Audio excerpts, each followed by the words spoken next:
Sup, my fellas. Don't forget to leave feedback, and enjoy the story. A mysterious voice asks if the listener remembers as a magical book opens. The narrator explains this is a tale from a distant past. Long ago, a human king discovered a gate to another world, and the story begins when he opens it. When that gate opened, humans panicked and tried to escape. From the gate, horrifying monsters emerged into the human world. The other side of the gate is revealed to be the demon realm inhabited by powerful demons. Monsters pour endlessly from the gate, plunging the once peaceful world into chaos. Countless humans die and the world is covered in bloodshed. At that desperate moment, a human king prays earnestly to the gods. The king begs the gods to grant humans power to drive away the evil monsters. In response, a brilliant light descends from the sky. The monsters are reduced to black smoke and vanish. Afterward, certain humans gain special symbols and mysterious powers. These empowered humans, able to fight monsters, are revered by people as mages. Thanks to the mages, peace is restored to the world. Yet a boy standing among skulls wonders if it was truly the gods who granted the king's wish. As someone approaches, the question is raised about who really answered that wish. A cloaked figure arrives at the ruin where the boy stands alone among bones. The newcomer looks shocked as if realizing a disturbing truth. The man and the mysterious child face each other in the ruined hall. The child, bathed in light, is implied to be that mysterious something else. Under twin moons, music floats from a brightly lit circular building. An elegant party is underway with nobles chatting and laughing. Someone complains internally about how irritating the situation is. The golden-haired singer Saren grumbles to her companion that this was supposed to be a gathering of mages. Saren, annoyed by the nobles, says she only came because she was told the black mage might appear. Deciding to endure it, Saren plans to sing one song and leave while nobles gossip about monsters in Lufin's forest. The gossip describes a carriage that was recently savaged by a monster in that forest. Saren criticizes the nobles for partying while such dangers exist. Despite her irritation, she thinks she truly wanted to meet the famed black mage. The performance begins, and the audience eagerly anticipates hearing the famous singer Saren. Saren suddenly freezes on stage, sensing something wrong as everyone stares in shock. The nobles look frightened even before her song starts. Saren realizes their terrified expressions are directed at monstrous figures appearing behind the tall windows. Seeing the monsters, Saren is stunned. She unleashes magic against the glass as the monsters attack, screaming in fear. The glass barrier cracks violently, raising the question of what is happening. The barrier shatters and a monster bursts into the concert hall towards Saren. Saren screams as the monster closes in on her. The black mage suddenly appears between her and the monster, slashing it apart. The monster is torn to pieces while letting out a dying shriek. Saren watches in shock as dark magic whirls around her rescuer. She focuses intently, stunned by what she is seeing. The black mage continues to cut down another charging monster with fluid dark magic. We see his calm, obscured face amid the swirling power. More lizard-like monsters cling to the windows as his magic tears through them. His dark power surges, annihilating the remaining creatures. Saren stands trembling with monster blood on her cheek. Her companion runs to her side, calling out in concern. Shaken, Saren barely responds, fixated on the mage who saved her. She realizes this man must be the black mage from Ophion she had heard about. Outside, another monster's head lies destroyed by his magic. The black mage stands atop the slain beast under the twin moons, a living legend. His true appearance is shown clearly. Blue eyes and dark attire surrounded by dark energy. Back in the hall, Saren is hurried towards safety as people point out that the black mage is really there. Other guests react nervously to the revelation that the black mage has appeared. The panicked nobles discuss how famous he is in Ophion and recall that he saved many people previously. Saren looks toward the ruined windows where the black mage stands silhouetted. He approaches Saren and casually calls out to her, startling her. He politely asks if she is hurt, and she flusteredly insists she is fine. Relieved, he says that is good and prepares to ask her something. Saren and her companion stare at him wide-eyed, waiting for his request. With uncharacteristic earnestness, the black mage asks her for a favor. Saren, overwhelmed, eagerly promises to do anything he asks. After a pause, he readies himself to present his request. He then shyly asks her to give him an autograph. Saren is bewildered that all he wants is an autograph, while he clarifies where she should sign and asks for her name. Time passes. The story shifts to a bright day over a grand building in the city. Inside, mages murmur with surprise upon hearing that the black mage is present. Others also react to news of the black mage's arrival. The black mage internally comments that he often has the same thought. Walking through the crowded hallway, he notes that he hates crowded places as people whisper about him. He thinks this is why he dislikes appearing in his current form, which draws attention. An orange-haired clerk calls out to him by a disguised name, correcting herself mid-word. She questions why he is entering through the main gate so late, addressing him as Rin. In chibi style, they confirm he has come to report a mission, and she guesses it involves their master. She remarks that he actually completed the task, while he laments he had no choice. Curious, he asks what bulky item she is carrying, and she tries to dismiss it as nothing. She excuses herself to go to the master's office, suggesting they eat together later. As she walks away, she accidentally drops a sheet of paper. He picks up the fallen paper and calls after her to say she dropped it. His eyes widen as he catches sight of what is printed on the page. The paper turns out to be a flashy flyer advertising the Black Mage's services, using his image without consent. Ren shouts in panic, while he realizes this ridiculous advertisement must be the master's doing. Embarrassed, she admits she told the master it should have been secret, but he ignored her. She insists she was against the idea, putting the blame on the master. When she turns back, she realizes he has already stormed off. Meanwhile, the master calmly enjoys tea in his office. He muses to himself while looking out the window of his book-filled office. Just as he comments on the nice weather, the enraged Black Mage kicks open the door. Startled, the master complains about someone barging in so violently. Ren, still in hooded form, stands silently and is addressed by his nickname Blow. The master greets him cheerfully, saying he has been waiting for him. Confused, he asks if someone bullied Blow on the way, and Blow retorts that only the master bullies him, shoving the flyer in his face. The master feigns innocence as he looks at the paper. He then casually throws the incriminating flyer out the window. Laughing nervously, he downplays it as just an advertisement that has now vanished. Blow, fuming, asks if the master is joking with him. He complains that his presence already causes chaos everywhere and now the master has created unauthorized publicity on top of that. The master brushes off his embarrassment, joking that Ophian's superstar Blow is just shy. Blow slams the signed paper onto the desk, completing the autograph mission. The outburst startles the master, who admits Blow scared him. Delighted, the master celebrates that Blow fulfilled the mission to get Seren's autograph. Blow warns this is the last time he will accept such frivolous errands disguised as missions. The master awkwardly responds that they cannot simply stop. He points out stacks of minor requests like rescuing a puppy or delivering love letters, presenting them as missions for Blow, who refuses. The master notes that Seren is reputedly prickly with strangers, yet Blow still managed to get her signature. Blow mentions the attack at Seren's concert, which surprises the master. The master thought Seren's city Ravi was a safe zone and questions this. Blow answers that it is not. Blow reveals the attackers were monsters. He adds that although they were only mid-sized, their appearance in Ravi under the tower's protection is very suspicious. The master agrees that it is strange and says they must investigate further. As Blow leaves, the master teasingly praises him again for getting the autograph, prompting Blow to shout that the master forced him to do it. Blow then shifts the topic, prompting the master to talk seriously. The master asks Rude how long he intends to stay in the Black Mage form. Blow jokes that because of all the weird missions he has too much energy, while the master laughs nervously. He reveals his true name is Blow and prepares to drop the disguise. Dark energy surges around his hand, triggering his symbol. He uses the ability Awaken Release to transform. The master notices that in his normal form, Rude seems taller than before. Rude, now blonde and youthful again, wonders if he really has grown. Flustered, he remembers his purpose and demands a proper mission now that he has completed the autograph job. He slams his hands on the desk, insisting he has brought back the autograph and wants a real mission. Rude stares seriously, waiting for the master's response. The master smiles gently, clearly fond of Rude. He addresses Rude by name and prepares to talk sincerely. The master explains that since the concert incident many mages and the association are watching Rude closely. He warns that things will only get more dangerous and different from now on, and admits he is worried for Rude. Rude points out that despite such danger, the master still circulates flashy flyers of him. Irritated, Rude tells him to save the jokes and demands to hear the real mission details. The master finally admits there is indeed one significant mission. He describes a grand auction held periodically that trades in rare and unique items. This time, the auction will feature a high-grade named Magic Stone. Rude recognizes it as a top-tier magic stone while the master says there is a complication. The complication is that many other mages also know about the stone and will compete for it. The master hints that, because of that, Rude's upcoming mission could be quite interesting. Later, alone in the office, the master reviews paperwork, clearly planning ahead. He silently looks over an official document he has kept hidden. He admits to himself that he could not show this paper to Rude. The hidden document is an admission letter to Helios Magic School for Rude, which he keeps secret.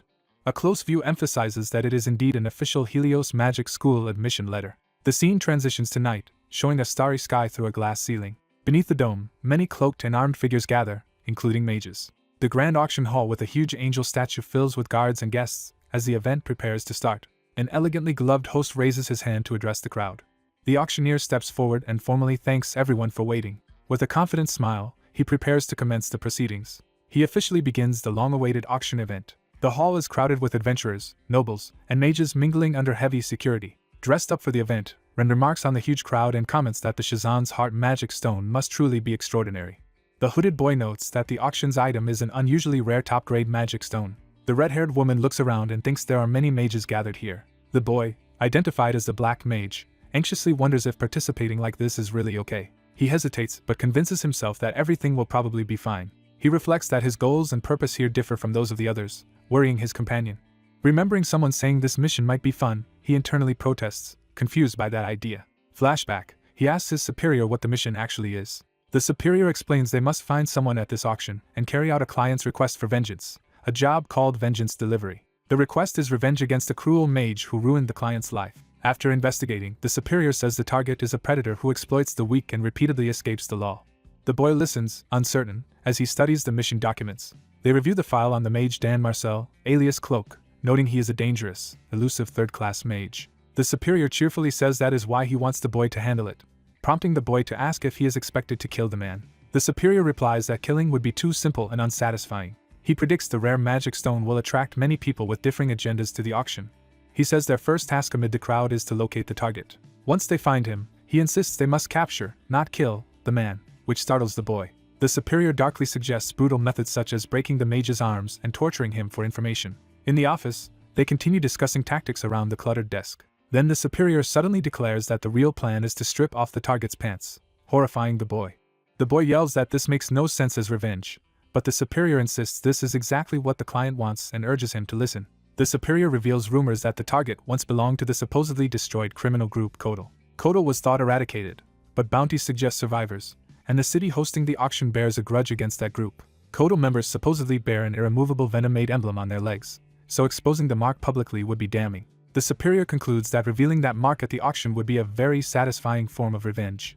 The boy silently absorbs this explanation. He worries that if the rumor is wrong they will only humiliate the man, but the superior says that public humiliation would count as revenge too. The boy refuses the job, but the superior theatrically begs, saying only their organization's superstar can handle it. Returning to the present, the boy steels himself at the auction. His companion asks if their plan is truly okay, and he nervously claims they will manage somehow.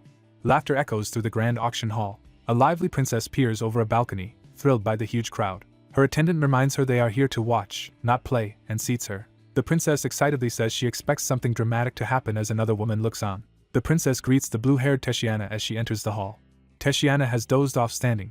Attendants call to wake her. A bell is rung, signaling the auction's progress. A nobleman named Lapis is addressed, snapping to attention. His father orders him to observe the proceedings carefully, and Lapis nervously agrees. Lapis's father comments that with so many mages gathered, something interesting is bound to occur. Lapis clenches his gloved fist tensely. He obediently answers his father while watching the floor below. Nearby, a leaf falls, hinting at latent magic or tension. A besteered officer calls out to his subordinate Seek. He reminds Seek that their mission today is to guard, not destroy, the magic stone. Seek absent-mindedly plays with a leafy branch, muttering about something coming and going, ignoring the lecture. His superior stares at him in exasperated silence. The besteered man grows visibly irritated. When he calls again, Seek curtly tells the old man to shut up, further offending him. Seek drops the last leaf from the stripped branch. He grows serious, his expression sharpening. More leaves fall as his focus intensifies. He stomps, releasing a burst of fiery energy. Seek smirks, clearly sensing something approaching. Flames swirl around him as he announces that whatever he feels is coming. On stage, the auctioneer awards a necklace to a bidder and prepares to move on. He tells the crowd it is time for the star item of the auction. Rude and his companion listen attentively from their balcony. The princess and her escort also focus as the next item is introduced as extremely rare. Near Lapis, nobles murmur as the auctioneer proclaims the featured magic stone empowered by the great Shizarnu. The stone, Shizan's heart, is dramatically unveiled, shining under glass. Spectators react in awe at its brilliance. The auctioneer hypes the stone's radiant power and urges buyers not to miss this unique opportunity. Ren quietly asks Rude whether he has found their target among the crowd yet. Rude admits he still cannot clearly discern the target's presence.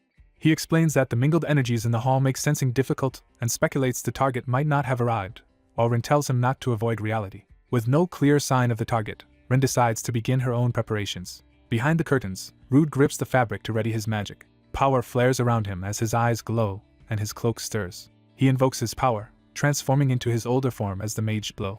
He activates a spell called Awaken, glowing symbols lighting his hand. Ren watches his transformation, remarking how rare mages with changing appearances are. Wrapped in swirling darkness, she starts to comment on how a little kid becomes. Rude's childlike form shifts into a striking young man, completing the transformation. He apologizes for acting like a brat earlier, and Ren responds playfully that she was only joking. Ren asks about his mana reserves, and he replies they are sufficient, adding that something more important is happening. Rude senses hostile forces approaching and warns that they are coming. He and Ren peer out from behind the curtains to see what will happen. Suddenly the guards at the stage are struck and stagger. A man seizes the auctioneer from behind, shouting for the guards to move, while laughing maniacally. Two conspirators declare the mana stone as their prize. They loudly claim the stone as theirs while holding the auctioneer hostage. Ren anxiously asks Rude who these attackers are. The kidnappers order the surrounding guards to lower their weapons and back away. One of the attackers arrogantly says it is the guards who should retreat. He unleashes a wave of purple magic that sends the guards reeling. The guards clutch their heads and cry out in pain under the spell. One guard sees a new flare of magic and gasps in surprise. A powerful blast knocks the armored men flying as the kidnappers try to escape with their hostage. Rings of golden energy swirl in the air, part of the attacker's magic. The axe-wielding mage stands ready, weapon glowing with power. He and his partner casually survey the fallen guards, remarking on the situation. The green-haired man pins the auctioneer down, gloating while the other stands by. He announces they will take the mana stone and reaches toward it. A gloved hand suddenly seizes his wrist, stopping him. Seek has stepped in front of the stone, blocking the thieves. The green-haired mage notices Seek's beast-like ears and nervously asks who he is. Seek crushes his hand with electric force, making the thief scream. The injured man yells about his arm and realizes from the robe that Seek is a mage from the association. The crowd whispers in shock, recalling that an association mage with beast-like ears and tail is infamous. Onlookers remember the legendary association mage who fits that description. They identify Seek as Linas's hound, the association's feared enforcer. Seek bristles at being called a hound. Angrily, he demands to know who just insulted him with that nickname. The axe mage curses the meddling association and prepares to attack. He sends a deadly golden wave of power at Seek, shouting for him to die. The attack slams into Seek's head, apparently striking him. The two criminals stare in shock at what happens next. Debris from the impact flies toward the crowd and crashes into the structure. Seek calls out to the attackers in a menacingly casual tone. He turns with glowing red eyes and says that their attack actually hurt. The two thieves are left speechless and terrified. Watching from above, Rin realizes the host city had a powerful trump card after all. She remarks that having an association mage guarding the auction is unexpected, since she associates that group with aloof elites. Rude urges Rin to look closely at Seek, saying this man once appeared with the person they are after. Later, both attackers lie unconscious on the floor as Seek addresses the hall. Seek warns all mages present that acting rashly over the mana stone will only bring them misfortune. He orders everyone to behave until the auction ends, promising to personally deal with anyone who approaches the stone with ill intent. Confident everyone understands, he starts to step away from the display. He then realizes with horror that the mana stone has somehow vanished. A staff member points to the top of the angel statue where someone stands holding the stone. Seek shouts at Seek's red-haired comrade, demanding to know what he is doing up there with the stone. The red-haired mage smiles, saying he can feel the presence he has been seeking somewhere in the hall. Seek reacts in disbelief and alarm at his comrade's behavior. The red-haired mage calls out to the hidden black mage, taunting him to come take the mana stone from him. He threatens that if the black mage does not appear, he will consume the stone himself. The crowd murmurs in fear and confusion, recognizing Seek's name and wondering what will become of the mana stone. Ren realizes that the black being called out must be Rude in his black mage persona. Rude silently acknowledges this, unsettled at being targeted. Ren worries that things are spiraling beyond expectations and suggests withdrawing, since a simple resolution now seems unlikely. Rude refuses, insisting he will not abandon the mission because of that troublesome red-haired man. Ren latches onto his description, jokingly calling the red-haired mage Red Dust. Resigned, she decides to trust Rude and believes things will somehow work out. In the audience, a guard admits that just seeing Seek has crushed his desire to compete for the stone. Others argue that even with many mages, challenging Seek would be foolish, as he is far above them. Teshiana listens to talk that only the black mage who once fought Seek might stand a chance, though most think no one would dare. The bystanders react with disbelief at the idea of anyone confronting Seek. On the statue, the red-haired mage waits in silence, the stone glowing in his hand. He grins and prepares for whatever response he provokes. He mocks the unseen black mage, asking if he is afraid and treating the situation like a game of hide-and-seek. Seek yells for him to stop and come down, but the red-haired mage dismisses him as an old man who should get out of the way. Suddenly a powerful blue beam of energy crashes into the statue. Both Seek and the red-haired mage are startled by the unexpected attack. The blue energy tears through the statue, cracking it apart. The massive angel statue shatters as the attack finishes, stunning everyone. Seek stares upward in shock, demanding to know what is happening. The explosion of ice or water magic continues to erupt violently. The statue's head crumbles amid the blast. Through the settling mist, a silhouetted figure emerges. Teshiana steps forward from the ruined statue, sword drawn and aura blazing, revealing herself as the one who launched the overwhelming attack. The Katter noble angrily confronts Teshiana, demanding to know if she caused the devastation. Teshiana calmly says she only came to participate fairly in the auction. She shows a single silver coin as her bid money, while the Kattered man internally scoffs at how little it is. Teshiana adds that the real problem is not the auction but something else. She accuses the red-haired noble of obstructing her. Teshiana firmly declares that he is actually the one in the way. The red-haired noble, enraged, calls Teshiana crazy. Watching from a balcony, The orange-haired woman is surprised by Teshiana's arrival but sees it as a chance to act while Teshiana stalls the red-haired noble. She confirms with her cloaked companion that this opportunity benefits them. The hooded man agrees and prepares to move. The hooded man calmly confirms his cooperation. He recalls the image of a man and woman, identifying the male as his target. The target's face is shown clearly, cementing his identification. The hooded man realizes he has finally located his marked target. Dust and debris swirl as magical power prepares to erupt. Teshiana launches a powerful, wind-like charge straight at the red-haired noble. Teshiana closes in, sword drawn, with focused determination. She darts around the battlefield, pressuring the red-haired noble with swift aerial strikes. One of her attacks hits him with a direct, glowing blow. Teshiana and the red-haired noble clash swords midair in a fierce exchange. The red-haired noble wonders why insignificant people keep appearing to challenge him. He rages that nobodies continually irritate him as his crimson power flares. He unleashes a massive red vortex of magic against Teshiana, who braces with her sword. The red whirlwind detonates in a huge explosion. Shockwaves reach the crowd, who shield themselves and flee from the blast. The explosion ravages the auction site, leaving the plaza fractured and smoking. Amid the lingering smoke, Teshiana's lone silhouette stands with her sword. Shrouded in mist, she introduces herself by name as Teshiana. The red-haired noble emerges from the smoke, still unbowed and radiating power. Teshiana's eye gleams as some deeper power stirs within her. She undergoes an awakening, blue energy spiraling around her and her sword. The red-haired noble dismissively asks if awakening will really change anything. Bloodied but resolute, Teshiana addresses him with renewed resolve. She warns him to prepare himself and charges again, her awakened power surging. Her attack lands with explosive force, drawing odd exclamations.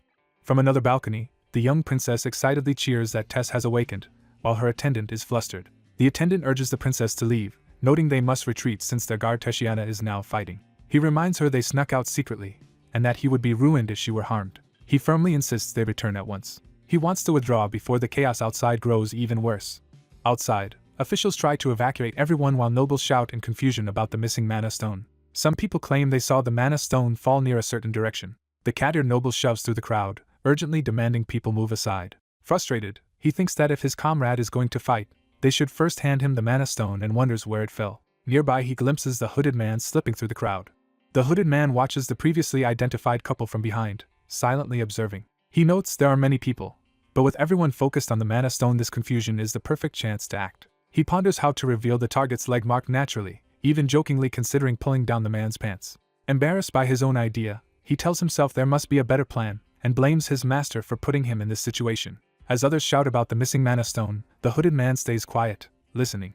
He approaches a blue-haired man and politely gets his attention. The hooded man whispers that he saw the purple-clothed man hiding the mana stone. The blue-haired man incredulously confirms which person is being accused and hears that the stone appears to be hidden in the man's pants. The blue-haired man loudly confronts the purple-clothed man, accusing him of hiding and stealing the mana stone, causing the crowd to react. As guards move to seize the suspect, the hooded man marvels that his improvised scheme is actually working.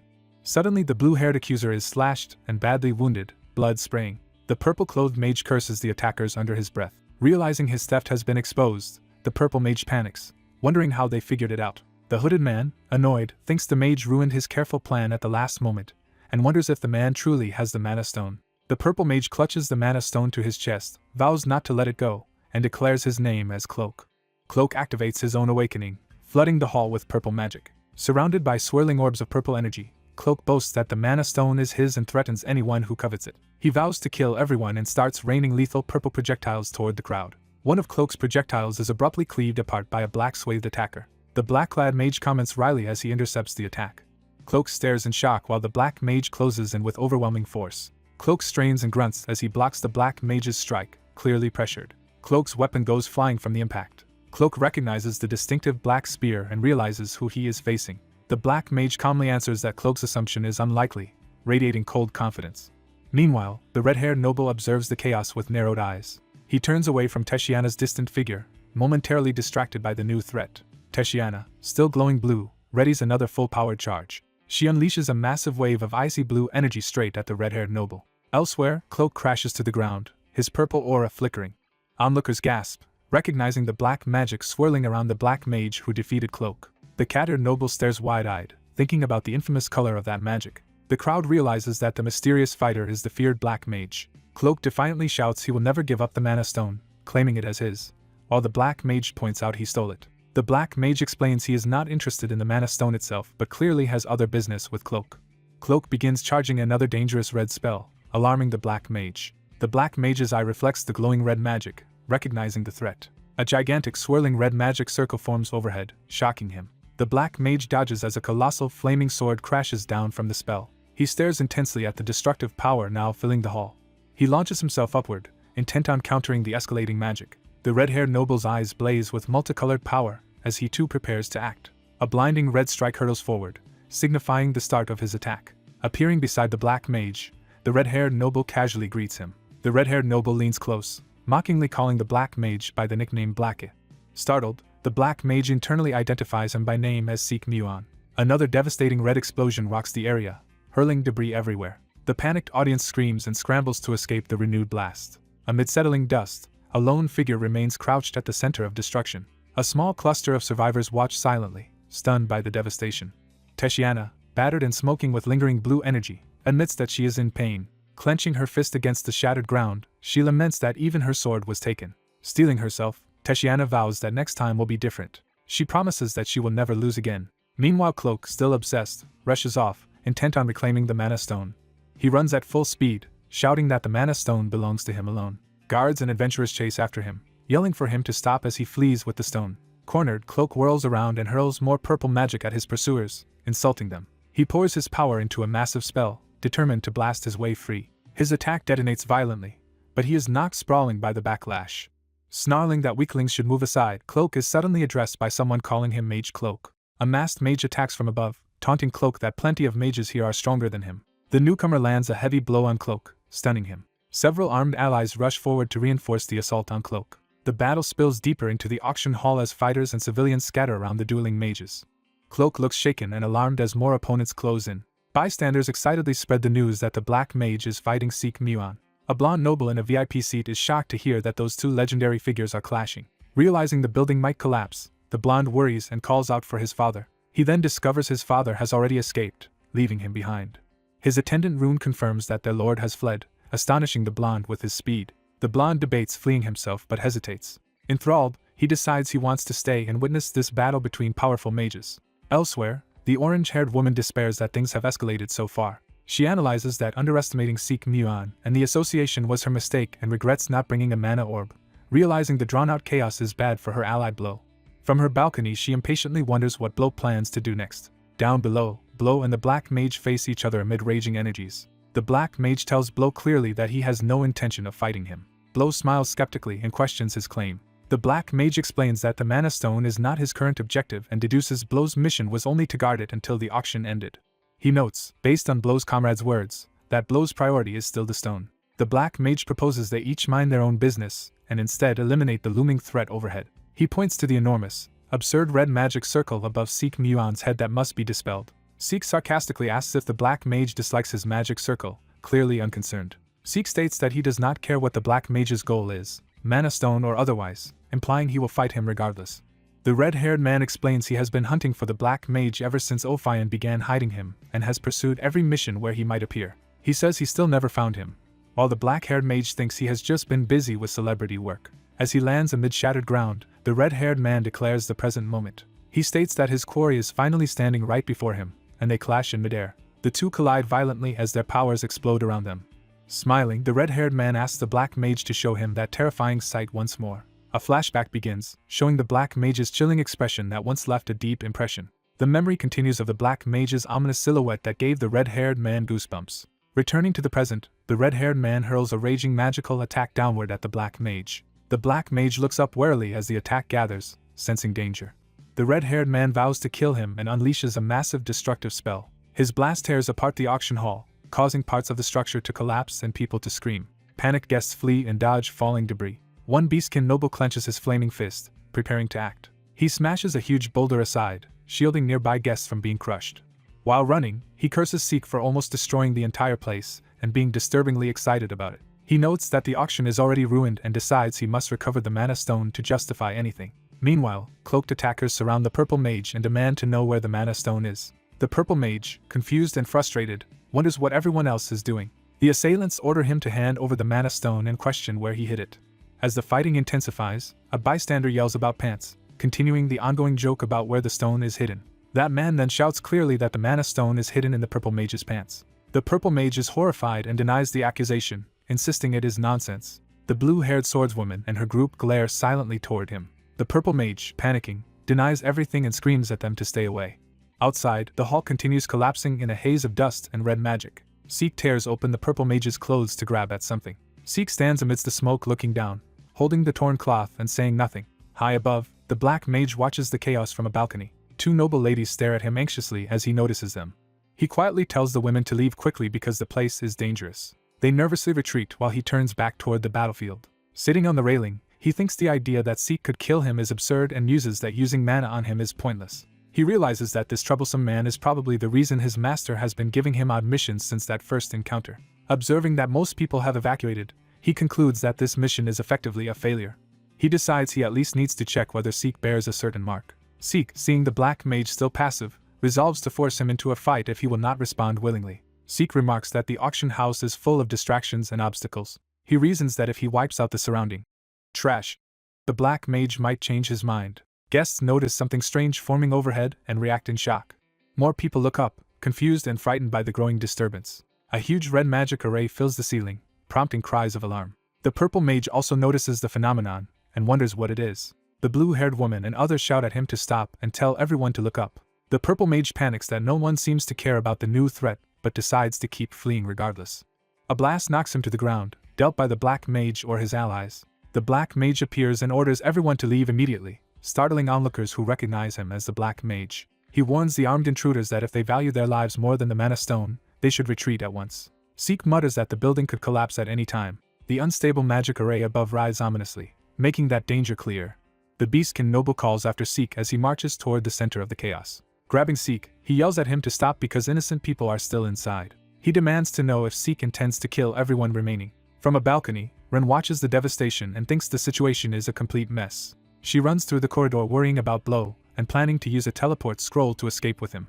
Ren suddenly feels an ominous premonition as she moves. On the ground, the battered purple mage looks up to see the black mage approaching him. The purple mage accuses the black mage of greed, believing he wants the magic stone for himself. The black mage internally notes that people see only what they want and calls the accusation nonsense. His eye glows as he focuses on the situation.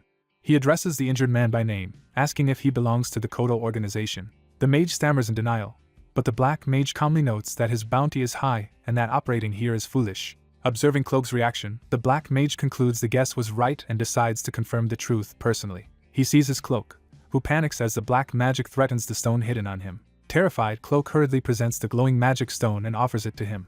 The black mage realizes Cloak truly possesses the stone, and Cloak begins to protest. Before anything else happens, Seek blasts through, sending Cloak flying. The impact creates another massive explosion that tears up the floor. The black mage notes wryly that Seek had claimed not to care about the stone yet interfered anyway. Seek steps on Cloak and derides him as trash, wondering what pleasure there is in dealing with such scum. Holding the stone, Seek asks the black mage if he does not agree. He stares at the black mage with a slight smile, eyes blazing red. The black mage suggests they talk first, but Seek charges with overwhelming power, forcing the black mage to conclude that conversation is impossible. The black mage's foot is suddenly grabbed mid-movement. Seek yanks him and hurls him away through the air. The black mage is flung violently while protesting. Seek detonates another blast where the black mage lands, relentless in his assault. Turning, Seek speaks again, preparing yet another attack. In response, the black mage finally releases his own dark power and challenges Seek to fight with him. A new red beam tears through the ruins. The black mage races forward, exasperated by Seek's recklessness. The two adversaries face each other in midair, their powers swirling. A brief monochrome cut focuses on their intense gazes as they recognize each other. They descend toward each other, ready to continue their duel amid the smoky battlefield. They land on opposite sides, bracing for the next exchange. The black mage notices that the energy he had gathered earlier has mysteriously vanished. Elsewhere, Seek is scolded by the beastkin noble, who calls him a brat. The beastkin noble suddenly senses something and looks down as purple light glows underfoot. A huge purple magic circle appears at the feet of several people. Additional circles bloom around the hall, alarming everyone nearby. The entire floor becomes covered in multiple glowing magic arrays, cracking the stone. Observers realize that these are magic circles and are confused why another one has appeared. Crystals erupt from one circle as silhouettes of people stand nearby, prompting shocked cries. The crystal formation reveals monstrous eyes beginning to open. A gigantic multi-eyed monster fully emerges from the circle, causing people to flee in terror. Among the evacuees, a young noble is pulled along as his servant calls out to him. The young noble panics about the monster's origin and is told it came from the magic circle on the ground. Nearby victims beg for help as part of the creature looms over them. The blonde noble asks Rune for a sword, knowing he may be outmatched but determined to try fighting. He steels himself, realizing that doing nothing will not improve the situation. Sword in hand and aura flaring, he declares that standing idle will not help. He moves to protect others as they scream, promising he will defend them. He is immediately overwhelmed by the monster's power and hurled backward. He grimaces in pain as he braces for the hit.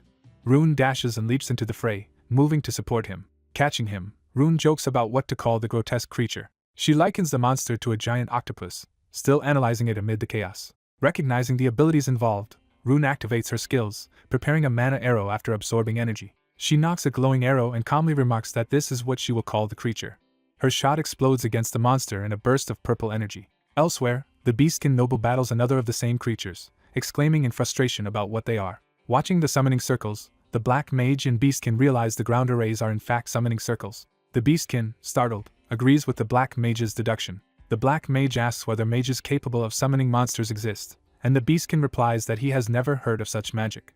The black mage wonders how such a large-scale summoning of multiple creatures is even possible here. Ren runs back toward Blow and the black mage, calling out to them by name. Blow is surprised she returned, but she insists she could not abandon her allies and claims she came back out of loyalty. The beastkin wonders if Rin is an ally of Ophian's group, though she does not look like a mage. He turns to Seek to speak, but Seek obliterates another monster with an enormous fiery blast. The beastkin sees that the magic stone Seek held has vanished and demands to know where he threw it. Seek calmly says the stone is gone, leaving the beastkin incredulous. He privately notes that Seek had it only a moment ago, and now it has somehow disappeared. Seek confirms that the stone has vanished without a trace.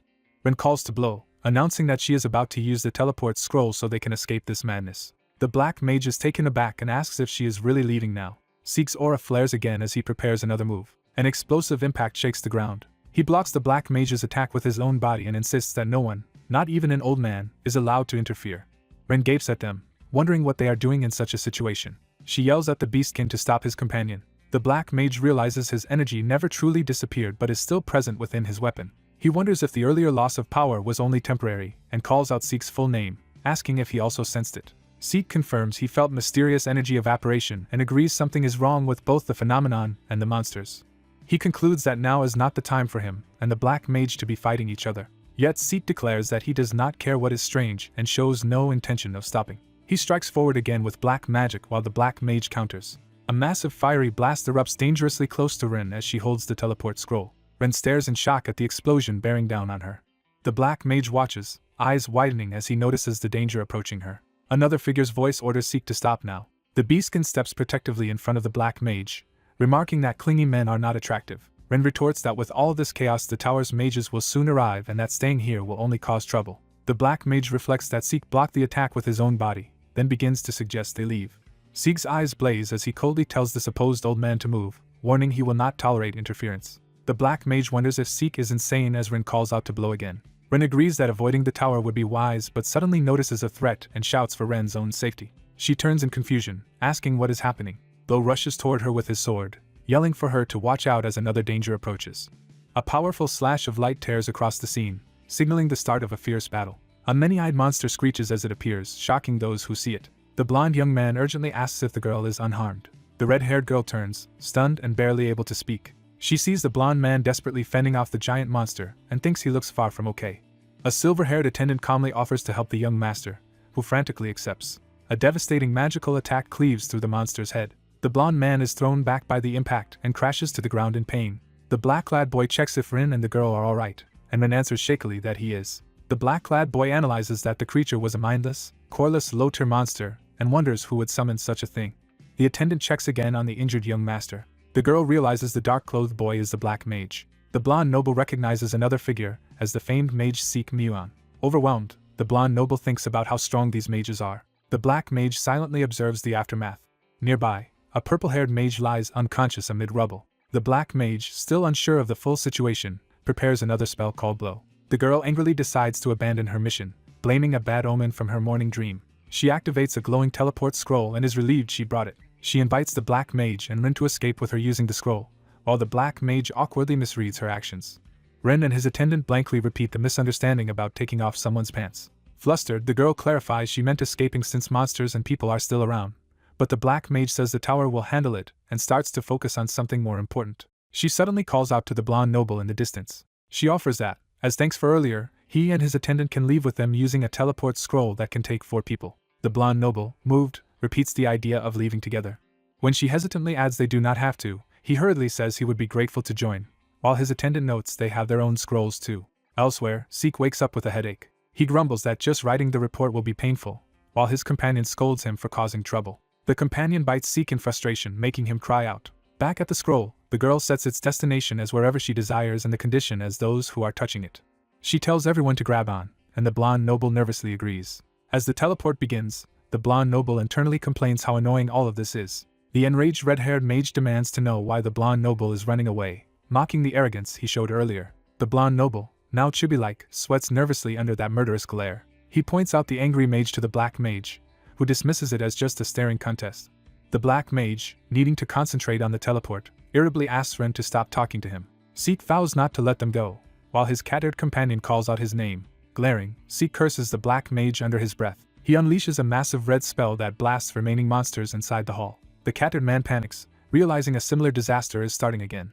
The blonde noble compares the current situation to what happened just moments ago. The black mage shouts Ren's name in alarm. Ren groans as the teleport magic begins to envelop her. She starts voicing her desire to teleport them away. Ren completes the spell and the group vanishes in a flash of teleportation. Outside the city, a gigantic pillar of fire erupts where the auction house once stood. The shockwave and embers sweep through nearby trees. In a distant forest, a mysterious hand summons a glowing magic circle. The figure closes their fist, making the magic sparks dissipate. A purple-haired mage with a tiny one-eyed creature on his shoulder remarks that the situation is amusing. He turns to a cloaked observer in a tree and asks if they find it amusing too. A golden crystal flies toward the observer. A cat-haired youth casually catches the crystal, identified as a ruby monster. The youth scoffs that the incident is not amusing at all. Examining the crystal, he notes how much chaos one small object caused. He crushes the ruby monster crystal in his fist, scattering fragments. Watching the pieces fall, he mutters that humans are such pitifully trivial creatures. Days later, morning light shines on a quiet stone building, signaling a change of scene. Inside, an official reviews a report stating the building was destroyed, the magic stone is missing, and strange monsters appeared. Amused, the man laughs that the whole incident was quite a spectacle. In his office, he and Ren sit in silence, tension between them. Ren angrily asks how he can laugh when he had only sent them to fetch pants, and they survived that chaos unharmed. He replies that he is honestly glad she is safe, while she doubts his sincerity. He insists that if he had known Seek Muon was there he would never have sent them, and wonders why Seek keeps targeting Blow with suspicious motives. He trails off, unable to explain the Muon family's mindset.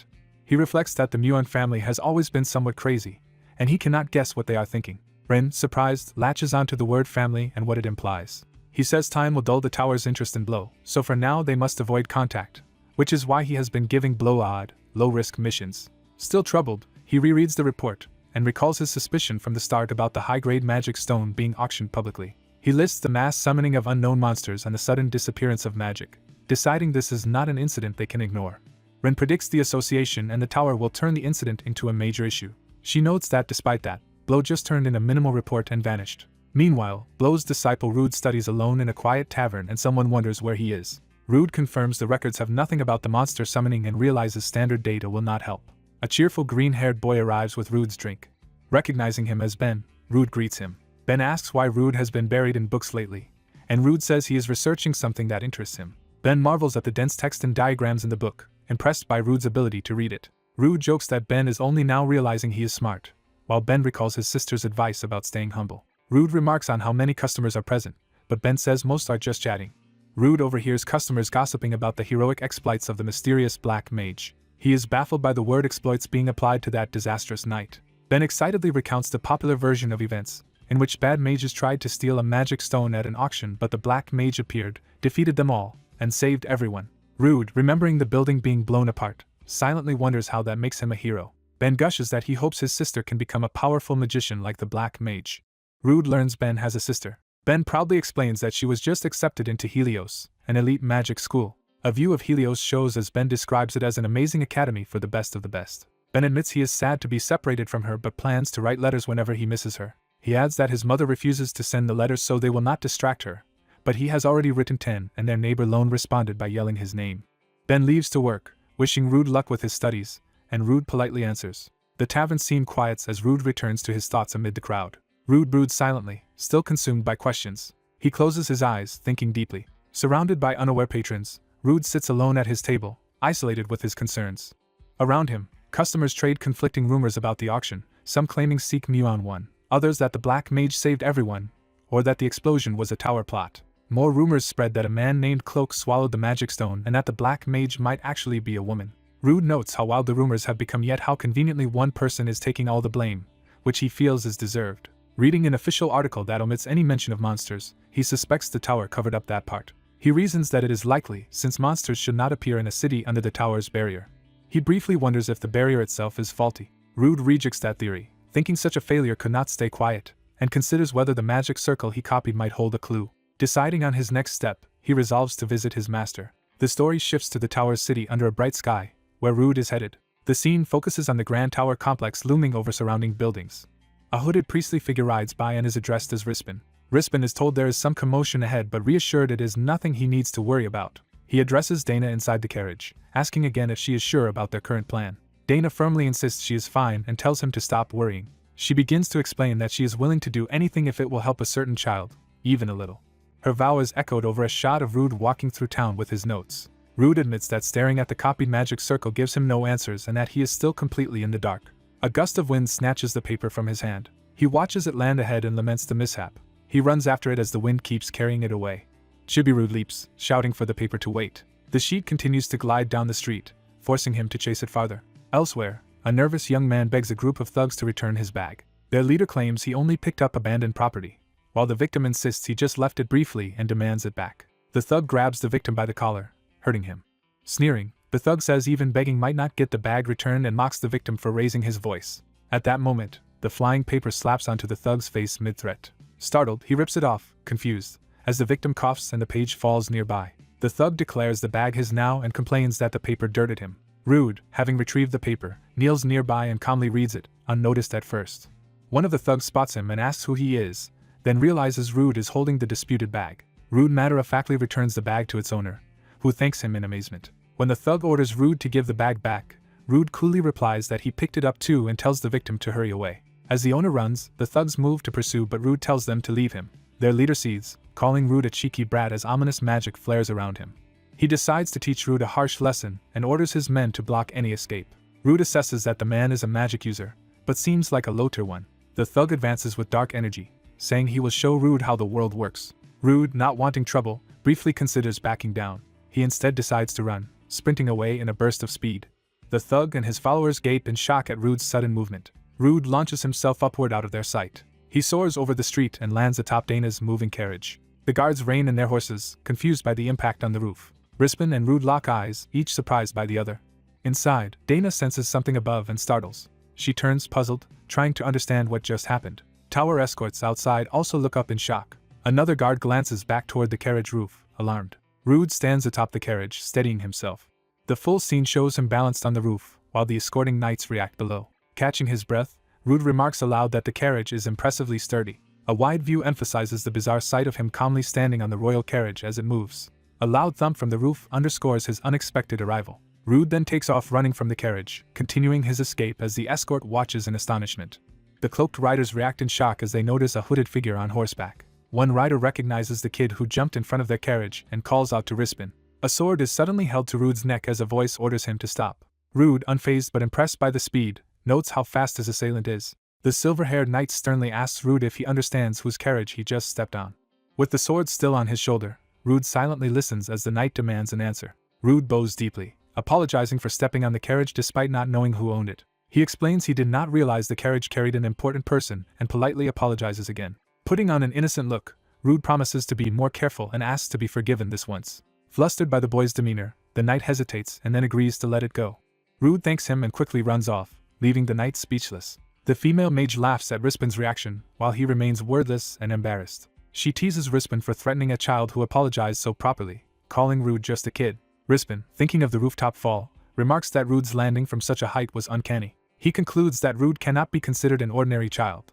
The woman reminds Rispin that he himself slew mid-tier monsters at that age and downplays it. Jokingly, she suggests Rude might be a prodigy worth taking as a disciple. Nearby, the veiled noblewoman watching them finds the encounter interesting. As Dana steps forward, she comments that Rude seemed strong and intelligent. The cheerful mage excitedly proposes recruiting Rude into their magic troupe. Dana chuckles while Rispin curtly tells his subordinate to stop getting carried away. Walking with Dana, the mage anxiously asks if she was hurt, but Dana says the carriage is sturdy and she is fine. Dana changes the subject, saying they are close to their destination and she would like to walk. Rispin respectfully accepts Dana's wish to walk the rest of the way. The group proceeds through the busy street with Dana leading and the mages escorting her. Hidden around a corner, Rude observes them leave and thinks the situation unfolded as expected. He deduces that the elegant woman must be a noble and that Rispin is extremely skilled, and feels lucky to have escaped. Relaxing in chibi form, Rude wipes cold sweat, still rattled by the incident. Walking away, he complains internally about his recent bad luck but assumes he will never see them again. Dana later smiles warmly, having apparently decided something after meeting Rude. Dana and the two mages sit opposite Rude and his master, beginning a formal meeting. The tension rises in the library-like office as Rude and his master realize who their visiting client is. Confused, Rude asks why he is present, but his master insists he should stay and hear the client's request. Dana indicates Rude as the child in question, drawing everyone's attention to him. Rude's master starts praising him as one of Ophian's finest talents while Rude is shocked. Dana notes that Rude looks young and confirms with the master that he is a newly ranked 7th tier certified mage. The master exaggerates further, claiming Rude is the best among his peers, leaving Rude mentally protesting. Dana comments that Ophian hides many talents and mentions the rumors about its powerful black mage. Calling the earlier carriage incident memorable, she says she wants to meet that rumored black mage while she is here. Smiling, the master lies that the black mage is currently away on a mission. Dana accepts this explanation with mild disappointment, while the mages look tense. She remarks that visiting Ophian has become a long detour from her original purpose.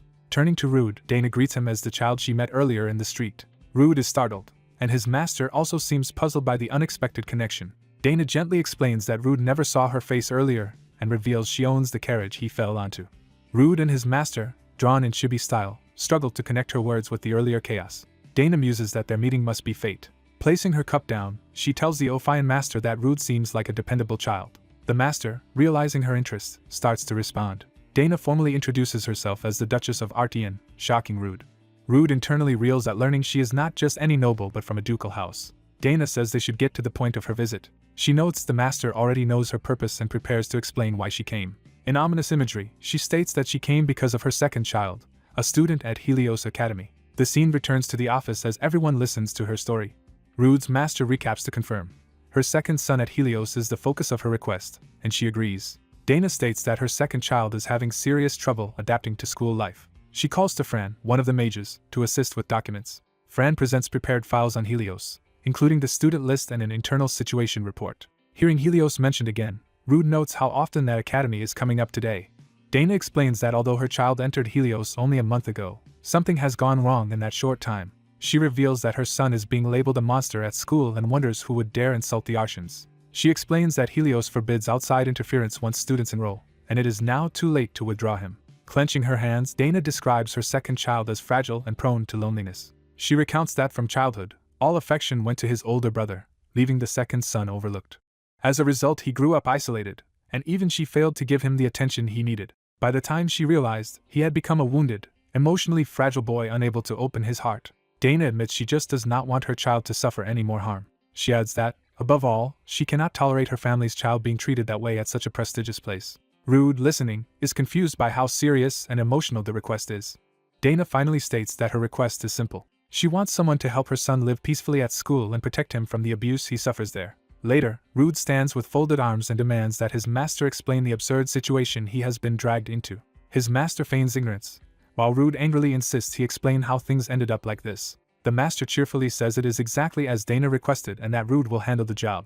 Rude is horrified at being assigned the mission alone and mutters that the situation is ridiculous. He then berates his master for boasting he was 7th rank and for introducing him in that way. The master jokes that calling Rude a mere certified mage was already stretching belief, which only frustrates Rude more. He argues that Helios students are just unawakened trainees and protests that he never agreed to the mission.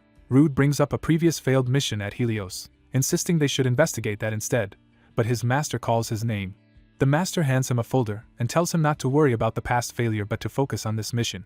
Inside, Rude finds an official admission letter from Magic Academy Helios issued in his name. Rude is left speechless as he stares at the unexpected acceptance document. In chibi form, he asks if this is some kind of joke. When the master tries to justify himself, Rude slaps the document against his chest. Rude coldly declares that their relationship ends here and that he quits Ophian, shocking the master. Walking away with his bag, Rude thanks his master for everything but announces he is leaving Ophian. The master dramatically refuses, wailing about all the care and food he has given Rude while grabbing onto him. Rude yells that of course he would have refused if told beforehand and questions why he needs school at all. The master insists that is exactly why he had to arrange it secretly, calling it a special request. Rude shouts back that he will not accept the request, asking if the master still does not understand. The master melodramatically proclaims he just wants to send Rude to school out of deep love. Rude internally wonders what is wrong with his master and says he does not understand him at all. Their argument is interrupted when Rin walks in and demands to know what they are doing. The master grumbles that Rin should knock, while Rude mentally scoffs at calling this an important discussion. Rin retorts that she did knock and clearly heard their shouting. She orders both of them to sit down and stop embarrassing themselves. Once calm, she prompts the conversation to resume. Rude asks Rin if she was also aware of the plan. Rin tells him not to take it too seriously, suggesting he treat it like a simple trip and assuring him the mission is easy.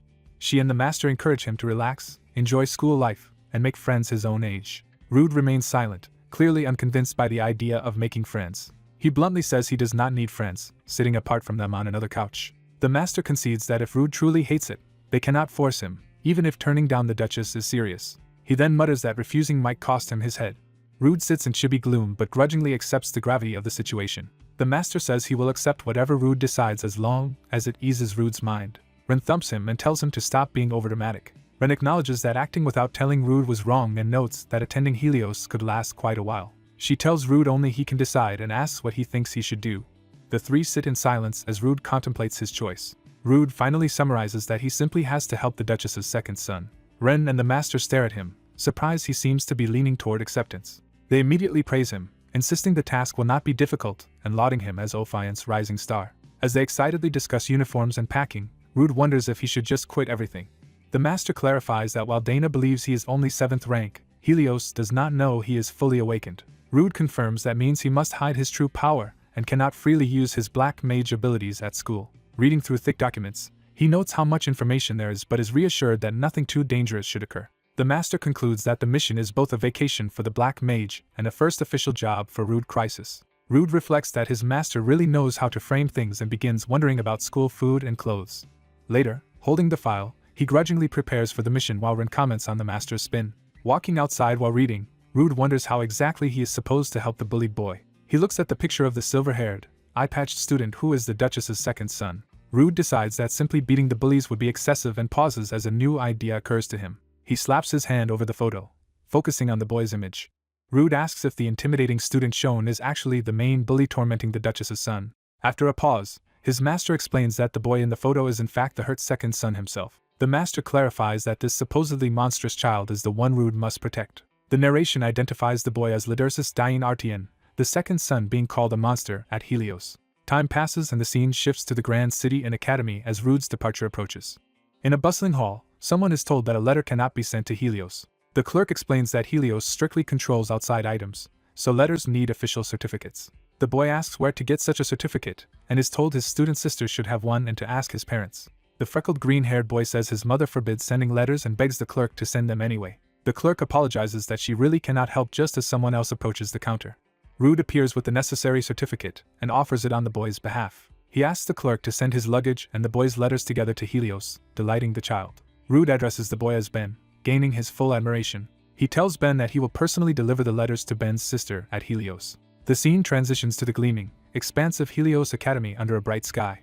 The view closes in on one of the Academy's grand buildings filled with students. Inside a refined classroom, someone asks if others have heard the latest news. Two students discuss that a certain prodigy is arriving at the Academy that day. Gossip spreads that this new student scored perfectly on the entrance exam and that professors are excited, though he enrolled late due to an illness. A silver-haired student with magenta eyes, listening, curtly tells his classmates to shut up and asks what their next class is.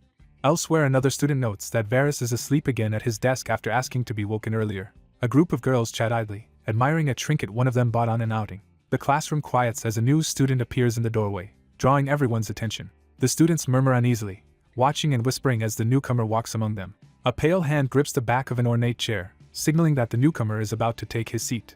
In the Helios classroom, one silver-haired student sits isolated at his desk while the others chat in groups. Some nearby students look toward him in uneasy surprise. One boy mutters that the isolated student is a monster. The silver-haired student lowers his head, clearly affected by the insult. Elsewhere, a white-haired girl reads peacefully and thinks that the classroom is pleasantly quiet. The silver-haired boy remains alone at his desk, engulfed by a dark, despondent mood. In the past, a blonde boy named Rude reads a paper and reacts in confusion. His guardians point out that his school record says he got a perfect entrance score despite having a chronic illness. Rude protests, wondering how he could ace an exam he never took and why it says he is ill. His guardian vaguely attributes it to his abilities and shrugs off the oddities. The guardian explains that Helios opened a month ago, Rude's admission letter was issued then, and he should already have started school. He continues that complicated circumstances delayed enrollment even though Helios has been sending repeated demands to send Rude. The guardian admits he needed an excuse the academy would accept, so he fabricated the chronic illness story. A memory shows Rude styled as a delicate, handsome young noble. The guardian describes the identity he created for him as a sickly genius pretty boy. He enthusiastically asks if that role does not sound fun, while Rude stares in disbelief. Rude yells in frustration about hearing this only now, causing a noisy commotion. Later, Rude arrives at Helios in uniform and is called by name as a new student. An escort tells him class is about to start and to follow, while Rude inwardly curses his master. Rude worries about accomplishing his mission in such a showy setting and deduces that his application was filed well before his admission letter. He silently processes that implication. He concludes that his master always intended to send him to school regardless of any mission. Rude internally demands to know what his master was planning by enrolling him here. He decides to set that aside for now. As he walks in, Rude senses magic flowing everywhere in the Helios Magic School. He resolves to complete his mission quickly and return, telling himself not to be too nervous. His escort explains that students vary in status and age, but those factors are not what matter at Helios. Rude asks what is important instead. The escort answers that talent is what counts above all. He adds that new students usually arrive thrilled, dreaming of becoming great mages. These newcomers imagine themselves already as real mages, but that vision is only an illusion. He warns that attending Helios does not guarantee anyone will become a full-fledged mage. Most students, he says, fail to surpass their limits and fall into despair. He asks Rude what he thinks of those harsh odds. The escort then formally introduces Rude as the Academy's first ever perfect scorer on the entrance exam. Rude decides that if he truly cannot manage here even after trying, he will simply quit. He calmly states this decision to the escort. The escort laughs warmly at Rude's bluntness. He calls Rude a cheerful fellow while Rude stays silent. Rude privately realizes that the title of perfect scorer may cause him more trouble than he expected, while the escort says Helios welcomes talents like him. The escort notes that Rude arrived later than other students but warmly welcomes him to Helios. Rude stands before the assembled class as the professor welcomes him to the special magic school Helios. Narration explains Helios as a place that trains those with the talent to sense and use magic. It further explains that Helios nurtures them into true mages who bear a magical mark. Students are divided by ability into the advanced class Ares, then into the intermediate class Clad, and finally the beginner class Eden. New students start in Eden and can rise through annual promotion exams. Rude quietly acknowledges this system. In class, the professor introduces late-arriving Rude Crisis to his classmates, citing health reasons. The professor tells the class not to ostracize Rude and to get along, while the students jokingly promise not to bully him. Rude watches this reaction silently. The professor asks Rude to introduce himself briefly. Rude steps forward to speak. He gives a minimal greeting, saying it is nice to meet everyone. Classmates complain that his introduction is too short, comment that he seems younger, and ask his age. Rude looks around and thinks that he has found the person he came for. His gaze fixes on the silver-haired boy, identified as the second son of the Artian ducal family who is rumored to be a herding monster. Narration names him as Lidursus Dying Artian as he sits alone at his desk. Rude confirms internally that this is the Artian he was told about.